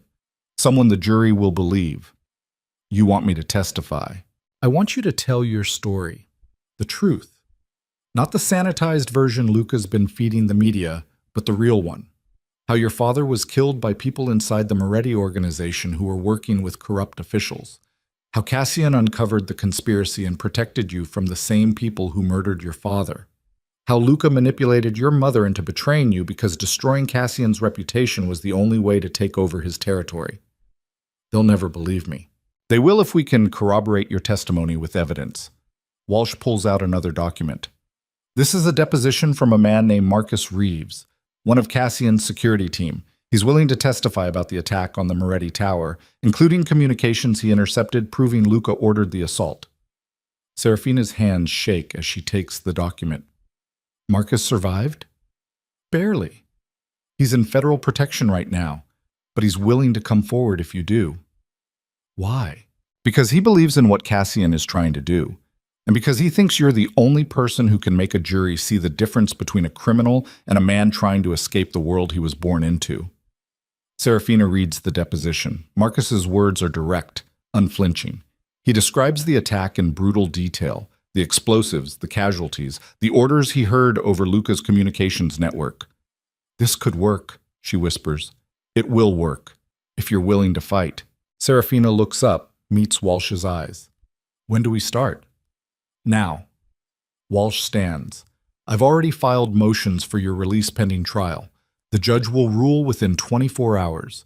In the meantime, you need to prepare, because when you walk into that courtroom, Luca's lawyers are going to try to destroy you. They'll paint you as a willing accomplice, a gold digger who knew exactly what she was getting into, a liar trying to save her criminal husband. Let them try. Walsh almost smiles. Good, because the only way we win this is if you refuse to break. Serafina is released on bond 18 hours later. She walks out of the federal building into a wall of cameras and shouting reporters. Microphones thrust toward her face. Questions fired like bullets. Mrs. Moretti, did your husband force you into marriage? Are you cooperating with federal investigators? What do you say to allegations that you're complicit in criminal activities? Walsh is beside her immediately, clearing a path through the chaos. A car waits at the curb. They climb inside. The driver pulls away from the crowd. Get used to that, Walsh says. It's only going to get worse. Where's Cassian? Still in custody. The judge denied his bail request. Too much flight risk. I need to see him. You can't. Not until the trial. Any contact between you could be construed as witness tampering. Serafina's chest tightens. How long? The trial is scheduled to begin in 3 weeks. Until then, you're on your own. The car takes them to a hotel downtown, not the Moretti Tower, which is still a crime scene, but somewhere anonymous and safe. Walsh walks her to the room, hands her a phone. Burner? Untraceable. If you need to reach me, use this. Don't use your personal phone for anything except approved communications. And don't talk to anyone, not reporters, not friends, not family, without clearing it with me first. What about my mother? Walsh's expression softens slightly. That's your call. But if you do speak to her, be careful. Anything you say could be subpoenaed. She leaves. Serafina stands alone in the hotel room, staring at the burner phone in her hand. Her mother has called 47 times in the past 2 days. Each call went to voicemail. Each message is some variation of the same thing. I'm sorry, please call me back. I was trying to protect you. Serafina deletes them all. Then she calls the one person who might actually have answers. Jonathan picks up on the second ring. Serafina, are you safe? For now. I need information. What kind? Everything you have on Luca Devereaux. His operations, his associates, his weaknesses. Anything that could prove he's not the reformed criminal he's pretending to be. Silence. Then, that's dangerous. So is doing nothing. If Luca finds out you're digging into his background, he already tried to kill us. What's he gonna do? Try harder? Jonathan exhales slowly. Give me 24 hours. I'll see what I can find. Thank you. Serafina. His voice is serious. Be careful. Luca didn't get where he is by being stupid. If you're planning something, make sure you're ready for the consequences. I'm ready. She hangs up before he can argue. Bank. The information arrives the next morning via encrypted email. Serafina opens it on a laptop Walsh provided. Wiped clean, no traceable history. The files inside are extensive. Financial records, shipping manifests, photographs of Luca with people who shouldn't exist in the same room, politicians, law enforcement, figures from international criminal organizations, and buried in the middle, a name that makes her blood run cold. Victor Vale, her father. The file is dated 8 years ago. A report detailing a meeting between Luca Devereaux and Victor Vale regarding financial consultation services. No specifics, just vague language that could mean anything, or everything. Serafina reads it 3 times, then she calls Jonathan. The file on my father, what does it mean? I was hoping you wouldn't find that. Jonathan? He sighs. Your father didn't just work for Cassian. Before that, he worked for Luca. He was Luca's accountant for 2 years before he switched sides. The room tilts. Why didn't anyone tell me? Because it was complicated. Your father realized what Luca was doing, the trafficking, the corruption, and he couldn't stomach it anymore. So he went to Cassian with evidence that could take down Luca's entire operation. In exchange, Cassian promised to protect your family. And Luca found out. Eventually, that's why your father was so paranoid in his final years. He knew Luca would come after him eventually. Did Luca kill him? Silence. Jonathan, did Luca kill my father? We don't have proof, but the cancer your father had, it was aggressive, unusual. The kind of thing that could be induced with the right chemicals if you knew what you were doing. Serafina's hand shakes so hard she nearly drops the phone. You think Luca poisoned him? I think Luca doesn't leave loose ends, and your father was a very dangerous loose end. The pieces click into place. The rushed timeline of her father's illness, the way he deteriorated so quickly, the desperation in his final weeks to secure protection for his family. He knew. He knew Luca was killing him, and he used his last months to make sure Serafina and her mother would be safe. I need to prove it, Serafina says. You can't. It's been 2 years. Any evidence is long gone. Then I'll find another way. Serafina, he murdered my father, Jonathan, and now he's using my mother's guilt and fear to destroy the man who tried to protect us. I'm not letting him win. She hangs up, sits in the silence of the hotel room, her mind racing. Luca thinks he's won. He's positioned himself as the hero, Cassian as the villain, and Serafina as the tragic victim caught between them. But he made a mistake. He underestimated her, and she's about to make him pay for it. The next 2 weeks are a blur of preparation. Walsh drills her on testimony, how to answer questions, how to stay calm under cross-examination, how to make the jury see her as a person instead of a pawn in someone else's game. They're going to try to rattle you, Walsh says during one particularly brutal practice session. They'll imply you're lying, that you're in love with Cassian and willing to say anything to protect him, that you're too young and naive to understand what you're involved in. Let them. It won't feel like let them when you're on the stand and a lawyer is calling you a liar to your face. I've survived worse. Walsh studies her for a long moment. You have, haven't you? Serafina doesn't answer. The trial begins on a Monday morning in late October. The courtroom is packed.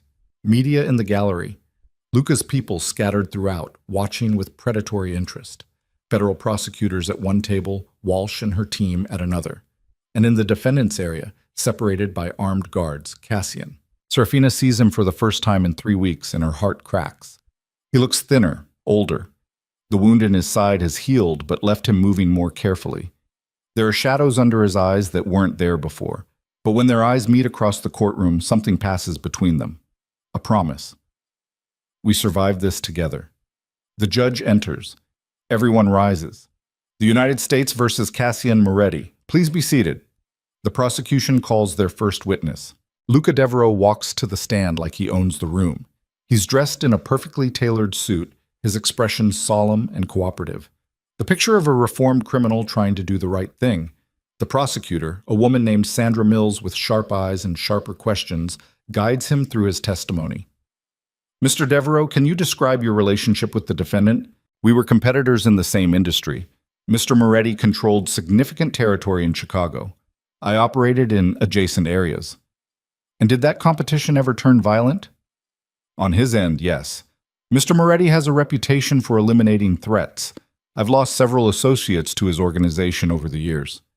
Including the incident at the Moretti Tower 3 weeks ago? That was self-defense. My people were responding to intelligence that Mr. Moretti was planning to attack our operations. We acted to protect ourselves. It's a lie so smooth, it almost sounds like truth. Walsh stands. Objection. The witness is testifying to events he has no direct knowledge of. Sustained. Mr. Devereaux, please limit your testimony to facts within your personal knowledge. Luca nods, unfazed. Of course, Your Honor. Mills continues.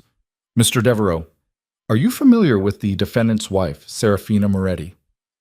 I am. I became aware of her situation through mutual acquaintances. What situation? That she was forced into marriage with Mr. Moretti to settle her family's debts. I reached out to her mother to offer assistance. What kind of assistance? Financial support, protection, a way out, if she wanted it. And how did Mrs. Vale respond? She was grateful, desperate. She wanted to help her daughter escape what she believed was a trafficking situation. Objection. Walsh is on her feet. The witness is characterizing the mental state of someone not present to testify. Sustained, but the damage is done. The jury has heard it. Forced marriage, trafficking, desperate mother. Mills smiles. No further questions. Walsh approaches for cross-examination. She circles Luca like a predator assessing prey. Mr. Devereaux, you testified that you offered Mrs. Vale financial assistance. How much? I don't recall the exact amount. Let me refresh your memory. Walsh produces a document. Bank records showing a transfer of $500,000 to her account 2 weeks before the Moretti Tower attack. Does that sound accurate? Luca's smile doesn't waver. Approximately, yes. That's a significant sum. What did you expect in return? Nothing. It was a humanitarian gesture. A humanitarian gesture of $500,000. Walsh lets the number hang in the air. And in exchange for this gesture, Mrs. Vale provided you with photographs from her daughter's wedding, photographs that were subsequently leaked to the media, correct? She offered them voluntarily, as part of your humanitarian assistance. I was trying to help expose a crime, or you were trying to destroy a competitor's reputation. Walsh's voice sharpens. You've been trying to take over Mr. Moretti's territory for years, haven't you? Objection. Relevance. I'll allow it. Answer the question, Mr. Devereaux. Luca's jaw tightens. Business is competitive. Competitive enough to attack the Moretti Tower with armed mercenaries and explosives? That was self-defense. Self-defense that killed 17 people and caused $40 million in damage. Walsh moves closer. Mr. Devereaux, you've been granted immunity in exchange for your testimony, correct? Yes? Immunity that includes pending investigations into trafficking operations connected to your organization. Objection. Withdrawn. Walsh steps back. No further questions. The judge calls a recess. Serafina watches Luca leave the stand. He's still smiling, still confident, but there's a crack in the armor now, and she's going to break him wide open. The prosecution calls 6 more witnesses over the next 3 days. Associates of Cassian's who testify to criminal activities. Financial experts who trace money through shell corporations. A federal agent who describes years of surveillance. It's damning. Methodical. Designed to paint Cassian as exactly the monster the media believes him to be. Then it's the defense's turn. Walsh calls Marcus Reeves to the stand. He walks in looking like he's been through a war. Because he has. His arm is in a sling. Scars visible on his neck where shrapnel caught him during the tower attack. Walsh guides him through his testimony, his years working security for Cassian, the attack on the tower, the communications he intercepted proving Luca ordered the assault. Mr. Reeves, in your professional opinion, was the attack on the Moretti Tower an act of self-defense? No, ma'am. It was an assassination attempt. And who was the target? Mr. Moretti and his wife. Why target Mrs. Moretti? Because she was the only leverage Luca had. Mr. Moretti doesn't have weaknesses, except her. The jury leans forward.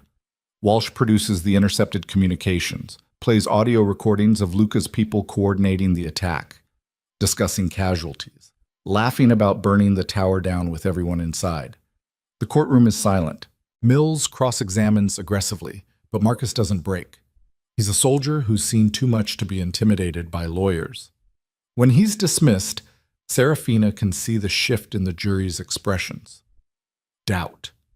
Walsh calls 2 more witnesses, financial analysts who trace Luca's trafficking operations through offshore accounts, a former associate of Luca's who testifies to crimes that make the jury physically recoil. Then Walsh calls the final witness. The defense calls Serafina Moretti. Every eye in the courtroom turns to her. Serafina stands, walks to the witness stand on legs that feel like they might give out. She's sworn in, sits, looks out at the sea of faces watching her, and she begins to tell the truth. My father worked as an accountant for Luca Devereaux for 2 years. During that time, he discovered evidence of human trafficking operations that made him physically ill. He couldn't be part of it anymore. So he took that evidence to Cassian Moretti and offered to testify against Luca in exchange for protection. The courtroom is absolutely silent. Cassian agreed. He helped my father disappear from Luca's radar, gave him legitimate work, promised to protect my family if anything happened to him. And did something happen to him? Walsh asks gently. He got cancer, aggressive, unusual, the kind that could be induced with the right chemicals. He died 6 months later. Do you believe Luca Devereaux was responsible? Objection, speculation. Sustained. Let me rephrase, Walsh says.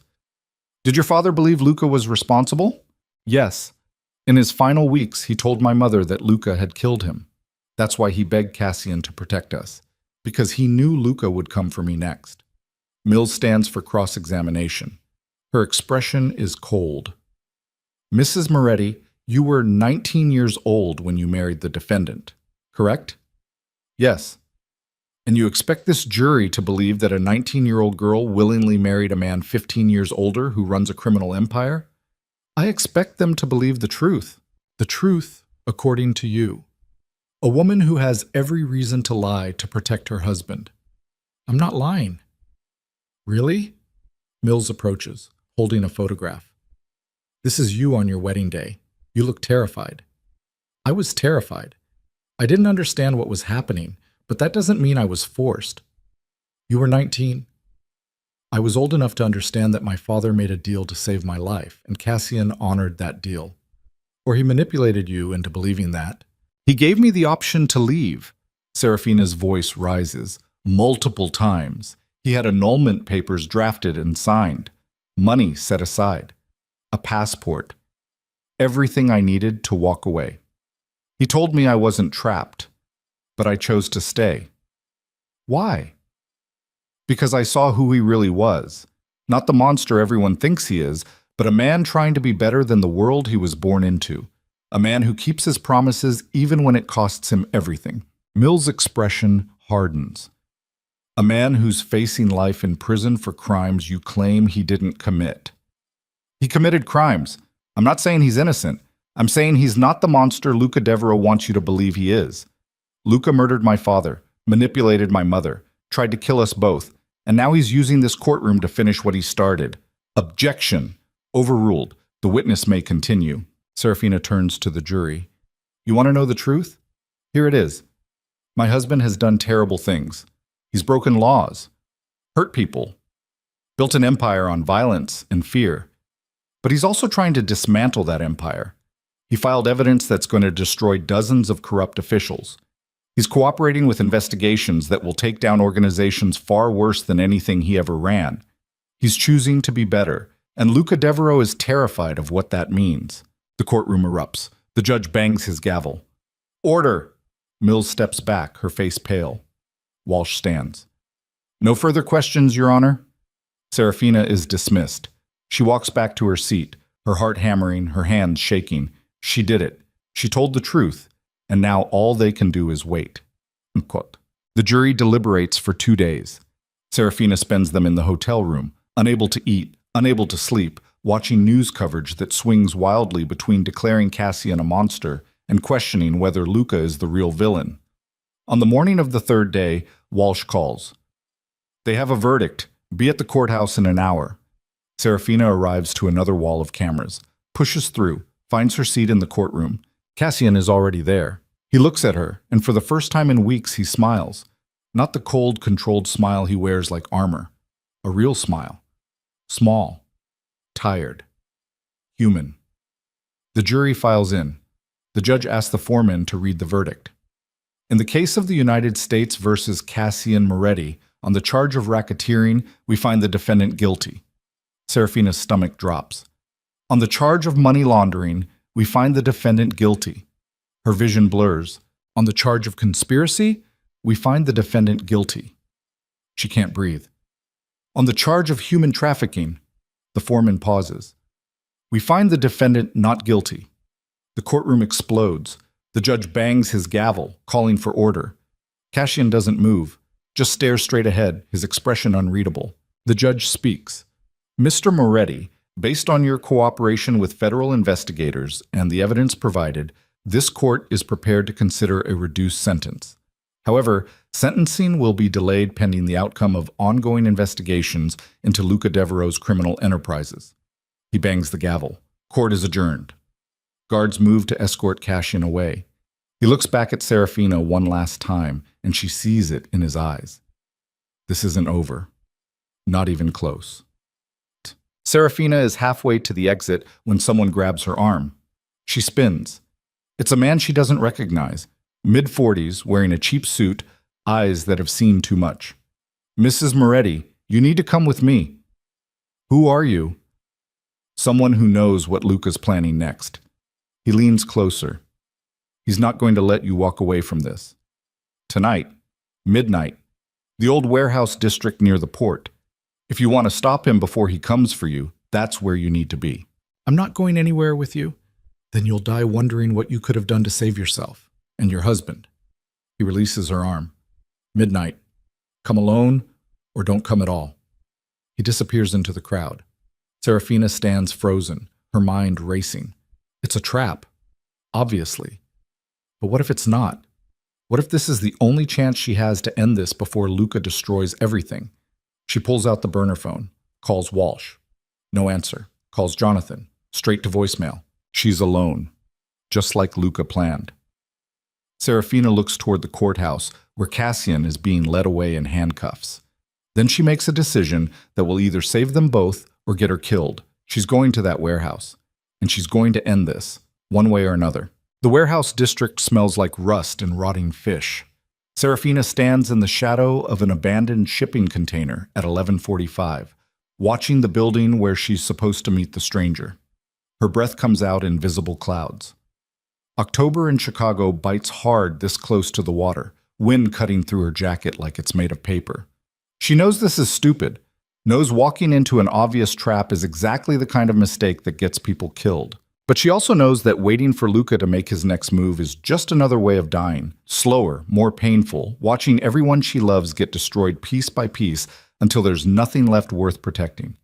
So here she is, alone, armed with nothing but a phone in her pocket and the absolute certainty that if she doesn't end this tonight, it will never end. The warehouse door is unlocked. She pushes it open, the hinges screaming like wounded animals. Inside, the darkness is almost total. Emergency lights flicker somewhere in the back, casting everything in sickly yellow. "Hello?" Her voice echoes off metal walls, footsteps, someone moving in the shadows. A light snaps on, blinding her. Serafina raises her hand against the glare. When her vision clears, the stranger from the courthouse is standing 10 feet away. But he's not alone. 4 men surround him, all armed, and behind them, leaning against a stack of wooden crates like he owns the entire building, is Luca Devereaux. "Mrs. Moretti." His voice is smooth, amused. "Thank you for coming. I wasn't sure you'd be foolish enough to actually show up." Serafina's heart slams against her ribs. "Where's the information you promised?" "Information?" Luca laughs. "There is no information. This was just the easiest way to get you alone." The stranger, whoever he really is, moves to stand beside Luca's other men. Not a concerned citizen trying to help, just another mercenary on the payroll. "You could have killed me a dozen times," Serafina says, keeping her voice steady even though her hands are shaking. "Why bring me here? Because killing you would have been too easy, too clean." Luca pushes off the crates, walks closer. "Your husband humiliated me, exposed my operations, turned half the city against me. He deserves to watch everything he tried to protect burn before he spends the rest of his life in a cage. So this is about revenge. This is about sending a message." Luca stops a few feet away. "Cassian thought he could destroy me by playing hero, filing evidence with the feds, cooperating like some reformed saint. But here's what he didn't understand. The system doesn't want reformers. It wants winners and losers, and I always win. You're under investigation. Your operations are falling apart. Temporarily. A minor inconvenience." He waves his hand dismissively. "By this time next year, I'll have rebuilt everything he tried to tear down. Better, stronger. And when your husband is rotting in a federal prison, he'll know that everything he sacrificed was for nothing. He saved innocent people. He saved you." Luca's smile turns vicious. "And now I'm going to take that away from him." One of the men raises his weapon. Serafina's mind races. She has no plan, no backup, no way out. Just the phone in her pocket that she managed to set to record before walking into this nightmare. "Wait." She raises her hands. "You want to send a message? Fine. But at least tell me the truth first. Did you kill my father?" Luca tilts his head, considering. "Does it matter?" "It matters to me." He studies her for a long moment, then shrugs. Victor was weak, sentimental. He couldn't handle what needed to be done to run an organization like mine. So yes, I had him removed. Slowly, painfully. The cancer was my doctor's idea. Brilliant, really. Completely untraceable. The confirmation hits like a fist to the stomach. He begged, you know. Luca's voice is casual, conversational. In his final weeks, called me, crying, asking me to spare his family. I told him I'd consider it, and then I made sure you and your mother suffered anyway. Why? Because betrayal has consequences, because letting traitors walk away makes you look weak, and because, he leans closer, watching people suffer is more satisfying than watching them die. Serafina's vision blurs with rage and grief and something colder than either. Clarity. You made a mistake, she says quietly. Did I? You confessed. On record. She pulls the phone from her pocket, holds it up. The recording app is still running, red light blinking. Every word, admitting to murder, torture, everything. Luca's smile doesn't waver. And who's going to hear it? You'll be dead in the next 60 seconds. The phone will be destroyed. And even if it wasn't, he spreads his hands. I have lawyers who could argue that recording was obtained under duress. Inadmissible in court. Maybe, but it'll be enough to reopen investigations. Enough to make federal prosecutors look closer at your immunity deal. Enough to destroy whatever credibility you have left. Assuming anyone ever hears it. They will. Serafina's voice is steady now, the fear burned away by something sharper. Because I'm not as stupid as you think I am. She hits send. The recording uploads to a cloud server, automatically forwards to Catherine Walsh, Jonathan, and 3 separate news organizations. Luca's expression finally cracks. You! The warehouse door explodes inward. Federal agents flood through, weapons raised, shouting commands that overlap into chaos. FBI, drop your weapons! Luca's men hesitate. One makes the mistake of raising his gun. He's down before he can fire, tackled by agents in tactical gear. The others surrender. Luca stands frozen, his face contorted with rage and disbelief. Special Agent Rachel Chen walks through the door, followed by a dozen more agents. She crosses directly to Serafina. Are you hurt? No? Good. Because that was the stupidest, most reckless thing I've ever seen a civilian do. Did you get the recording? We got it, along with surveillance footage from the courthouse showing Luca's man making contact with you, and GPS data from the phone tracking your location here. Chen's expression is hard. You just handed us everything we need to revoke his immunity deal and charge him with conspiracy to commit murder. Luca is being cuffed now, still staring at Serafina with eyes full of venom. This isn't over, he hisses. Yes, Serafina says quietly. It is. He's dragged away, still cursing, still making threats that don't matter anymore. Chen turns back to Serafina. You should have told us what you were planning. You would have stopped me. Because it was dangerous. So is letting him walk free. Serafina meets her eyes. My father died because Luca couldn't tolerate betrayal. I wasn't going to let him get away with it just because the system was too afraid to take him down. Chen's expression softens slightly. Your husband would have killed me if anything happened to you. Good thing nothing did. This time, don't do it again. I won't need to. Chen nods. We'll need you to come in tomorrow and make a formal statement. But for tonight, she pauses. Go home. Get some rest. This is over. Serafina walks out of the warehouse into cold air that smells like freedom. She doesn't go to the hotel. Instead, she takes a cab to the federal detention center where Cassian is being held pending sentencing. It's after midnight. Visiting hours are long over, but Walsh must have called ahead because the guards let her through without argument. They take her to a private room, sterile gray, with a table bolted to the floor and 2 chairs that look like they've survived 1,000 desperate conversations. Cassian is brought in 5 minutes later. He's wearing prison orange now instead of the suit from court. His hands are cuffed in front of him. There are new lines around his eyes, shadows that weren't there before. But when he sees her, his entire face transforms. Serafina. Her name comes out like a prayer. Are you... What happened? They said you went to meet Luca? I'm fine. She sits. And Luca's in custody, for real this time. What did you do? She tells him everything. The stranger at the courthouse, the warehouse, the recording, Luca's confession. When she finishes, Cassian is staring at her like he's seeing her for the first time. You could have been killed. But I wasn't. That's not... He stops, takes a breath. You're not supposed to risk your life for me. That's not how this works. Then how does it work? I protect you. That's the deal. That's what I promised your father. My father is dead. The words come out harsher than she intends. And I'm not some fragile thing that needs protecting. I'm the woman who just took down the man who murdered him, so stop treating me like I'm going to break. Cassian's jaw works. Then, slowly, something in him releases. You're right, he says quietly. You're not fragile. He struggles for words. You're stronger than anyone I've ever known. I learned from you.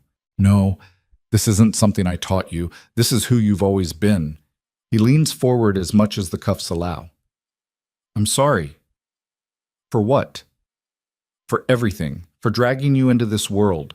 For making choices that put you in danger. For thinking I could protect you by keeping you locked away instead of trusting you to stand beside me. Serafina's throat tightens. You kept your promise to my father. That's all that matters. It's not. Because somewhere along the way, this stopped being about a promise to a dead man and became about... He stops. Swallows hard. About you. About not wanting to live in a world where you don't exist. The words settle between them like something fragile and precious. I'm not going anywhere, Serafina says. I'm going to prison, Serafina. Guilty verdicts on 3 charges. Even with cooperation and reduced sentencing, I'm looking at years. Then I'll wait. You shouldn't have to... I'm not asking permission. Her voice is steady, absolute. You waited for me to understand what we were building together. Now I'm waiting for you to come home, however long that takes. Cassian's eyes glisten. The annulment papers. They're still valid. You could sign them tomorrow and walk away free. I don't want free. I want you. He closes his eyes.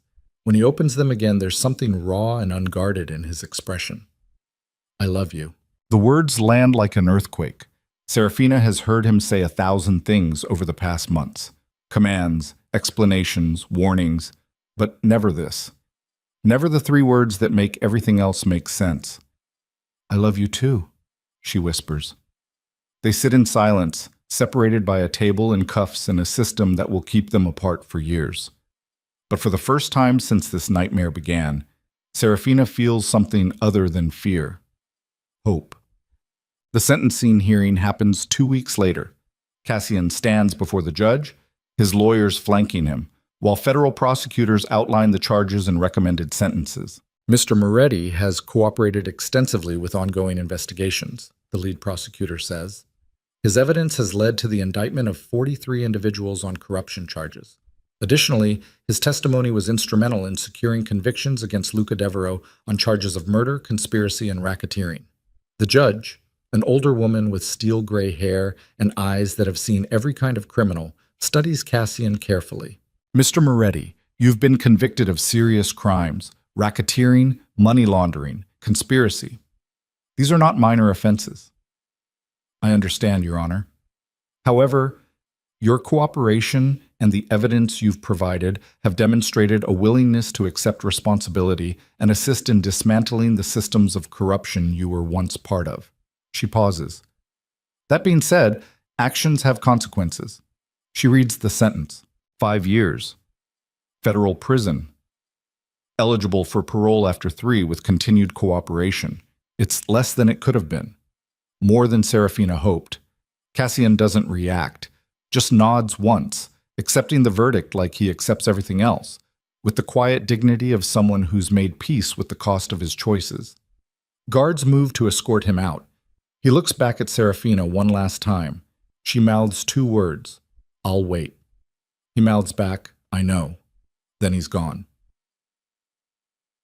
3 years pass like water wearing down stone, slow, relentless, changing everything without making a sound.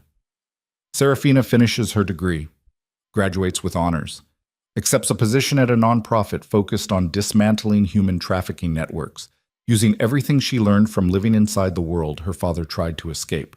She visits Cassian every month. They talk through glass and telephones, building a relationship from scratch with none of the violence and fear that defined their beginning. She learns about his childhood. The mother who read to him in libraries and tried to teach him that revenge was poison. The father who turned him into a weapon and called it love. He learns about her dreams, the countries she wants to visit, the law career she's building, the life she's creating that exists outside the shadow of what they survived together. And slowly, without either of them quite noticing when it happens, the marriage that started as a transaction becomes something real, built on truth instead of necessity, on choice instead of obligation, on love that was earned instead of demanded. Luca Devereaux is sentenced to life without parole. The evidence from his warehouse confession, combined with testimony from dozens of his former associates, buries him so deep he'll never see daylight again. Serafina's mother tries to reach out. Dozens of times. Letters, phone calls, messages passed through lawyers. Serafina doesn't respond for 2 years. Then one afternoon in late spring, she finally calls back. Mom. Her mother's voice breaks. Serafina, oh sweetheart, I'm so sorry. I know. I thought I was protecting you. I didn't understand. I know. Serafina takes a breath. And I forgive you. You... what? I forgive you. Not because what you did was okay. It wasn't. You almost got us both killed. But because I understand what it's like to make desperate choices when you're terrified of losing someone you love. Her mother sobs on the other end of the line. I can't promise things will go back to how they were, Serafina continues, but I'm willing to try. If you are. Yes. God, yes. Anything. They talk for 2 hours. It's painful and awkward and nothing like the easy relationship they had before everything fell apart. But it's a start. And sometimes Serafina has learned starting over is all you can do. Cassian is released on a cold morning in November, 3 years and 2 months after sentencing. Serafina is waiting outside the prison gates when he walks through, carrying nothing but a single duffel bag and the weight of everything he's trying to leave behind. He stops when he sees her, like he can't quite believe she's real. You came, he says. I told you I would. He crosses the distance between them in 3 strides and pulls her into his arms, holds her so tightly she can barely breathe. I missed you, he whispers into her hair. I missed you too. They stand there in the parking lot while other released inmates walk past with families or alone, starting over or giving up, and Serafina realizes something important. This is what her father wanted. Not the marriage itself, but the protection that came with it. The chance for her to build a life that existed beyond the violence he couldn't escape. And Cassian gave her that. Not by locking her away, but by fighting beside her until they both made it to the other side. What happens now? Cassian asks, pulling back to look at her. Now we go home. Where's home? Serafina smiles. Anywhere we decide to build it. They don't go back to the tower. The building still stands, repaired after the fire, but it belongs to someone else now. The empire Cassian spent his life maintaining was sold off piece by piece, legitimate businesses separated from criminal operations, everything reorganized into something that can exist in daylight. Instead, they rent an apartment on the north side. Small. Nothing like the penthouse. 2 bedrooms, a kitchen with windows that actually open, neighbors who don't know or care who they used to be. Cassian takes a job consulting for federal investigators, helping them understand how criminal organizations operate, where the vulnerabilities are, how to dismantle them without creating power vacuums that just spawn new violence. It's not glamorous. The pay is a fraction of what he used to make. But it's honest work. And for the first time in his life, Cassian comes home without blood on his hands. Serafina continues her work with the nonprofit. She travels, gives talks, helps draft legislation aimed at closing loopholes traffickers exploit. At night, they sit in their small living room and talk about everything and nothing, about the past they're trying to learn from and the future they're building together. Sometimes Cassian wakes up from nightmares. Prison, the tower attack, his father's voice telling him he'll never be anything but a monster. Serafina holds him until the shaking stops. Sometimes Serafina can't stop thinking about the warehouse. Luca's smile. The gun pointed at her head. How close she came to not walking away. Cassian holds her until the fear subsides. They're not healed. Maybe they never will be, but they're healing, and that's enough. Jibas. 1 year after Cassian's release, they go back to the Moretti Tower. Not to reclaim it, just to see it. To stand in front of the building where everything almost ended and prove to themselves that they survived. The lobby is different now. New management, different security. But the bones are the same. Marble floors, brass fixtures, the kind of wealth that exists whether you deserve it or not. They take the elevator to the 31st floor. The library is still there. Unchanged. Untouched. Like the new owners recognized it as something sacred and couldn't bring themselves to alter it. Books lining the walls, velvet chairs angled toward each other, a fireplace waiting for flames. Serafina walks to the shelf where she found his mother's letters. They're gone now, packed away somewhere safe, but she can still remember every word. Be better than this world expects you to be. She'd be proud of you, Serafina says quietly. Cassian is standing by the fireplace, running his hand along the mantel. I don't know about that. I do. She crosses to him. You did exactly what she asked. You became better. I'm still the same person who committed those crimes, who hurt people, who built an empire on violence. And you're also the person who tore it down, who chose to cooperate even when it cost you everything, who kept your promise to my father even though it destroyed your life. She takes his hand. Your mother didn't ask you to be perfect. She asked you to try. And you did. Cassian looks at her with eyes that have seen too much and somehow still found their way back to something resembling peace. How did I get this lucky? He asks. Lucky? Serafina almost laughs. We got married at gunpoint, survived a gang war, nearly died a dozen times, and spent 3 years apart while you were in prison. That's not luck. Then what is it? Survival, stubbornness, and maybe, she pauses, maybe something like grace, the kind you don't deserve but get anyway. I don't believe in grace. You don't have to believe in it for it to be real. They stand together in the library his mother built, surrounded by books and firelight and the ghosts of who they used to be. And for the first time since Serafina signed those papers in a chapel surrounded by armed men, the future doesn't feel like a threat. It feels like a promise they get to keep. 5 years later, Serafina stands in a courtroom again, but this time she's not a witness or a defendant. She's a lawyer. The case is a trafficking ring operating out of 3 states. The victims are mostly young women, some even younger than Serafina was when she married Cassian. The defendants are men who thought money and power made them untouchable. Serafina proves them wrong.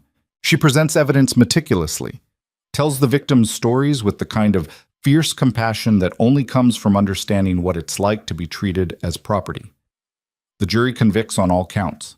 When the verdict is read, one of the victims, a girl barely 20 with hollow eyes and hands that won't stop shaking, finds Serafina in the hallway. Thank you, she whispers. You're the one who was brave enough to testify. I wasn't brave. I was terrified. That's what courage is, being terrified and doing it anyway. The girl nods, then, hesitantly, will it get easier, being scared all the time? Serafina thinks about the warehouse, the wedding, the night the tower burned. I don't know, she says honestly, but I can tell you that it gets different. The fear doesn't go away, but you learn to live with it, and eventually you build something bigger than the fear, something worth protecting. What did you build? Serafina smiles. A life that belongs to me. That night, she comes home to find Cassian in the kitchen, attempting to cook dinner. He's terrible at it. The pasta is overcooked. The sauce tastes like it came from a jar because it did. But he's trying, and that's what matters. They eat at their small table, talking about their days like normal people living normal lives. Except they're not normal. They never will be. They're 2 people who survived a war that should have killed them both, who chose each other when they could have walked away, who built something real out of the wreckage of a transaction neither of them wanted. After dinner, they walked to the lake. The same lake Serafina used to stare at from 47 floors up, feeling like she was drowning even though she was surrounded by luxury. Now she stands at the water's edge with Cassian's hand in hers, and the distance feels different. Not like falling, like flying. Do you ever regret it? Cassian asks. Staying, waiting, all of it? No, do you?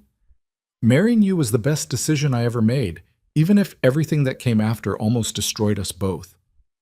We're not destroyed. No. He pulls her closer. We're not.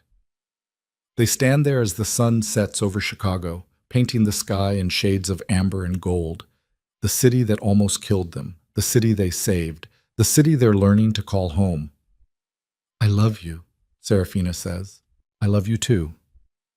And high above the city, on the 31st floor of a tower they no longer own, a library sits empty and waiting. Books on the shelves, chairs angled toward each other, a fireplace that hasn't seen flames in years. But the message remains, written in the margins of an old novel in handwriting that slants slightly to the right. For Cassian, the world is bigger than revenge. And somewhere in the city below, two people who learned that truth the hard way walk home together. Not because they have to, because they choose to, every single day. 10 years after Serafina signed papers in a chapel surrounded by armed men, she stands in a different room entirely, a hospital room, sterile, bright, smelling like antiseptic and new beginnings. Cassian is beside her, holding her hand so tightly she can feel his pulse against her palm. Between them, wrapped in a soft blanket, is a child, a daughter. Dark hair, eyes that haven't settled on a color yet, tiny fists waving at nothing in particular. She's perfect, Cassian whispers. She's going to be stubborn, Serafina says, just like both of us. God help us. They stare at this small, impossible person they created, this life that exists because they survived when they should have died, because they chose each other when they could have chosen hate. What should we name her? Cassian asks. Serafina thinks about her father, about Cassian's mother, about all the people who tried to save them and paid the price for their kindness. Grace, she says finally. Cassian looks at her. You said you don't believe in grace. I said you don't have to believe in it for it to be real. She touches their daughter's tiny hand. And maybe this is what grace looks like. Not something you deserve, just something you get anyway. A chance to start over, to be better. Grace, Cassian repeats. He smiles, not the cold, controlled smile he used to wear like armor, but something warm and real and absolutely human. I like it. Their daughter, Grace, makes a small sound, not quite a cry, just a declaration of existence. And Serafina thinks about the girl she was 10 years ago, terrified, trapped, certain that signing those papers was the end of everything. She was wrong. It was the beginning, not of a fairy tale, not of some perfect happy ending where everything works out exactly as planned, but of something real. A life built from ashes and choices and the stubborn refusal to let violence and fear have the final word. A life where the most feared man in Chicago learned to cook terrible pasta and come home without blood on his hands. Where a 19-year-old girl forced into marriage became a woman who dismantled trafficking rings and refused to let anyone define her story except herself. Where two people who never should have worked somehow built something that did. Welcome to the world, Grace, Serafina whispers to her daughter. It's messy and complicated and absolutely terrifying, but it's also bigger than you think, bigger than revenge, bigger than fear. She looks at Cassian, bigger than anything that tries to destroy you. And in that moment, surrounded by sterile hospital walls and the sound of machines and the impossible weight of this tiny person who will never know the darkness her parents fought through to get here, Serafina finally understands what her father was trying to give her. Not safety, not protection, freedom. The freedom to choose who she becomes, who she loves, what she builds from the wreckage of other people's wars. And she chose this, all of it. The fear, the fight, the man who married her to keep a promise and stayed because he loved her. The life that almost killed them both and somehow gave them everything worth living for. Cassian kisses her forehead. Thank you. For what? For not giving up on me. For seeing something worth saving when everyone else just saw a monster. You were never a monster, Serafina says. You were just a man trying to be better than the world that made you. And you succeeded. We succeeded. Yeah, we did. Outside, Chicago spreads beneath them. A city that almost destroyed them. A city they helped save. A city that will keep churning forward with or without them. But inside this room, none of that matters. There's just a family. Imperfect, complicated. Built from choices that should have broken them, but somehow made them stronger. And as Grace falls asleep between her parents, unaware of the scars they carry or the battles they fought, Serafina makes a promise. Not to keep her daughter safe from everything. That's impossible.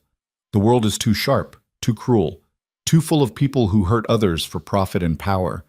But to teach her what Serafina learned, that survival isn't about avoiding pain, it's about choosing what you do with it. That love isn't about perfection, it's about seeing someone's worst parts and choosing to stay anyway. That grace, real grace, isn't something you earn or deserve. It's something you recognize when it shows up in your life, and you're brave enough to hold on to it, even when it costs you everything, especially then. Cassian's hand finds hers, squeezes gently, and Serafina squeezes back. Two people who started as strangers bound by someone else's promise, who became partners in survival. Then lovers who chose each other despite every reason not to. And finally, miraculously, a family. Proof that even the darkest stories can find their way toward light, if you're willing to fight for it, if you're willing to endure, if you're willing to believe that the world is bigger than revenge, bigger than fear, bigger than anything trying to destroy you, and absolutely, definitely worth saving.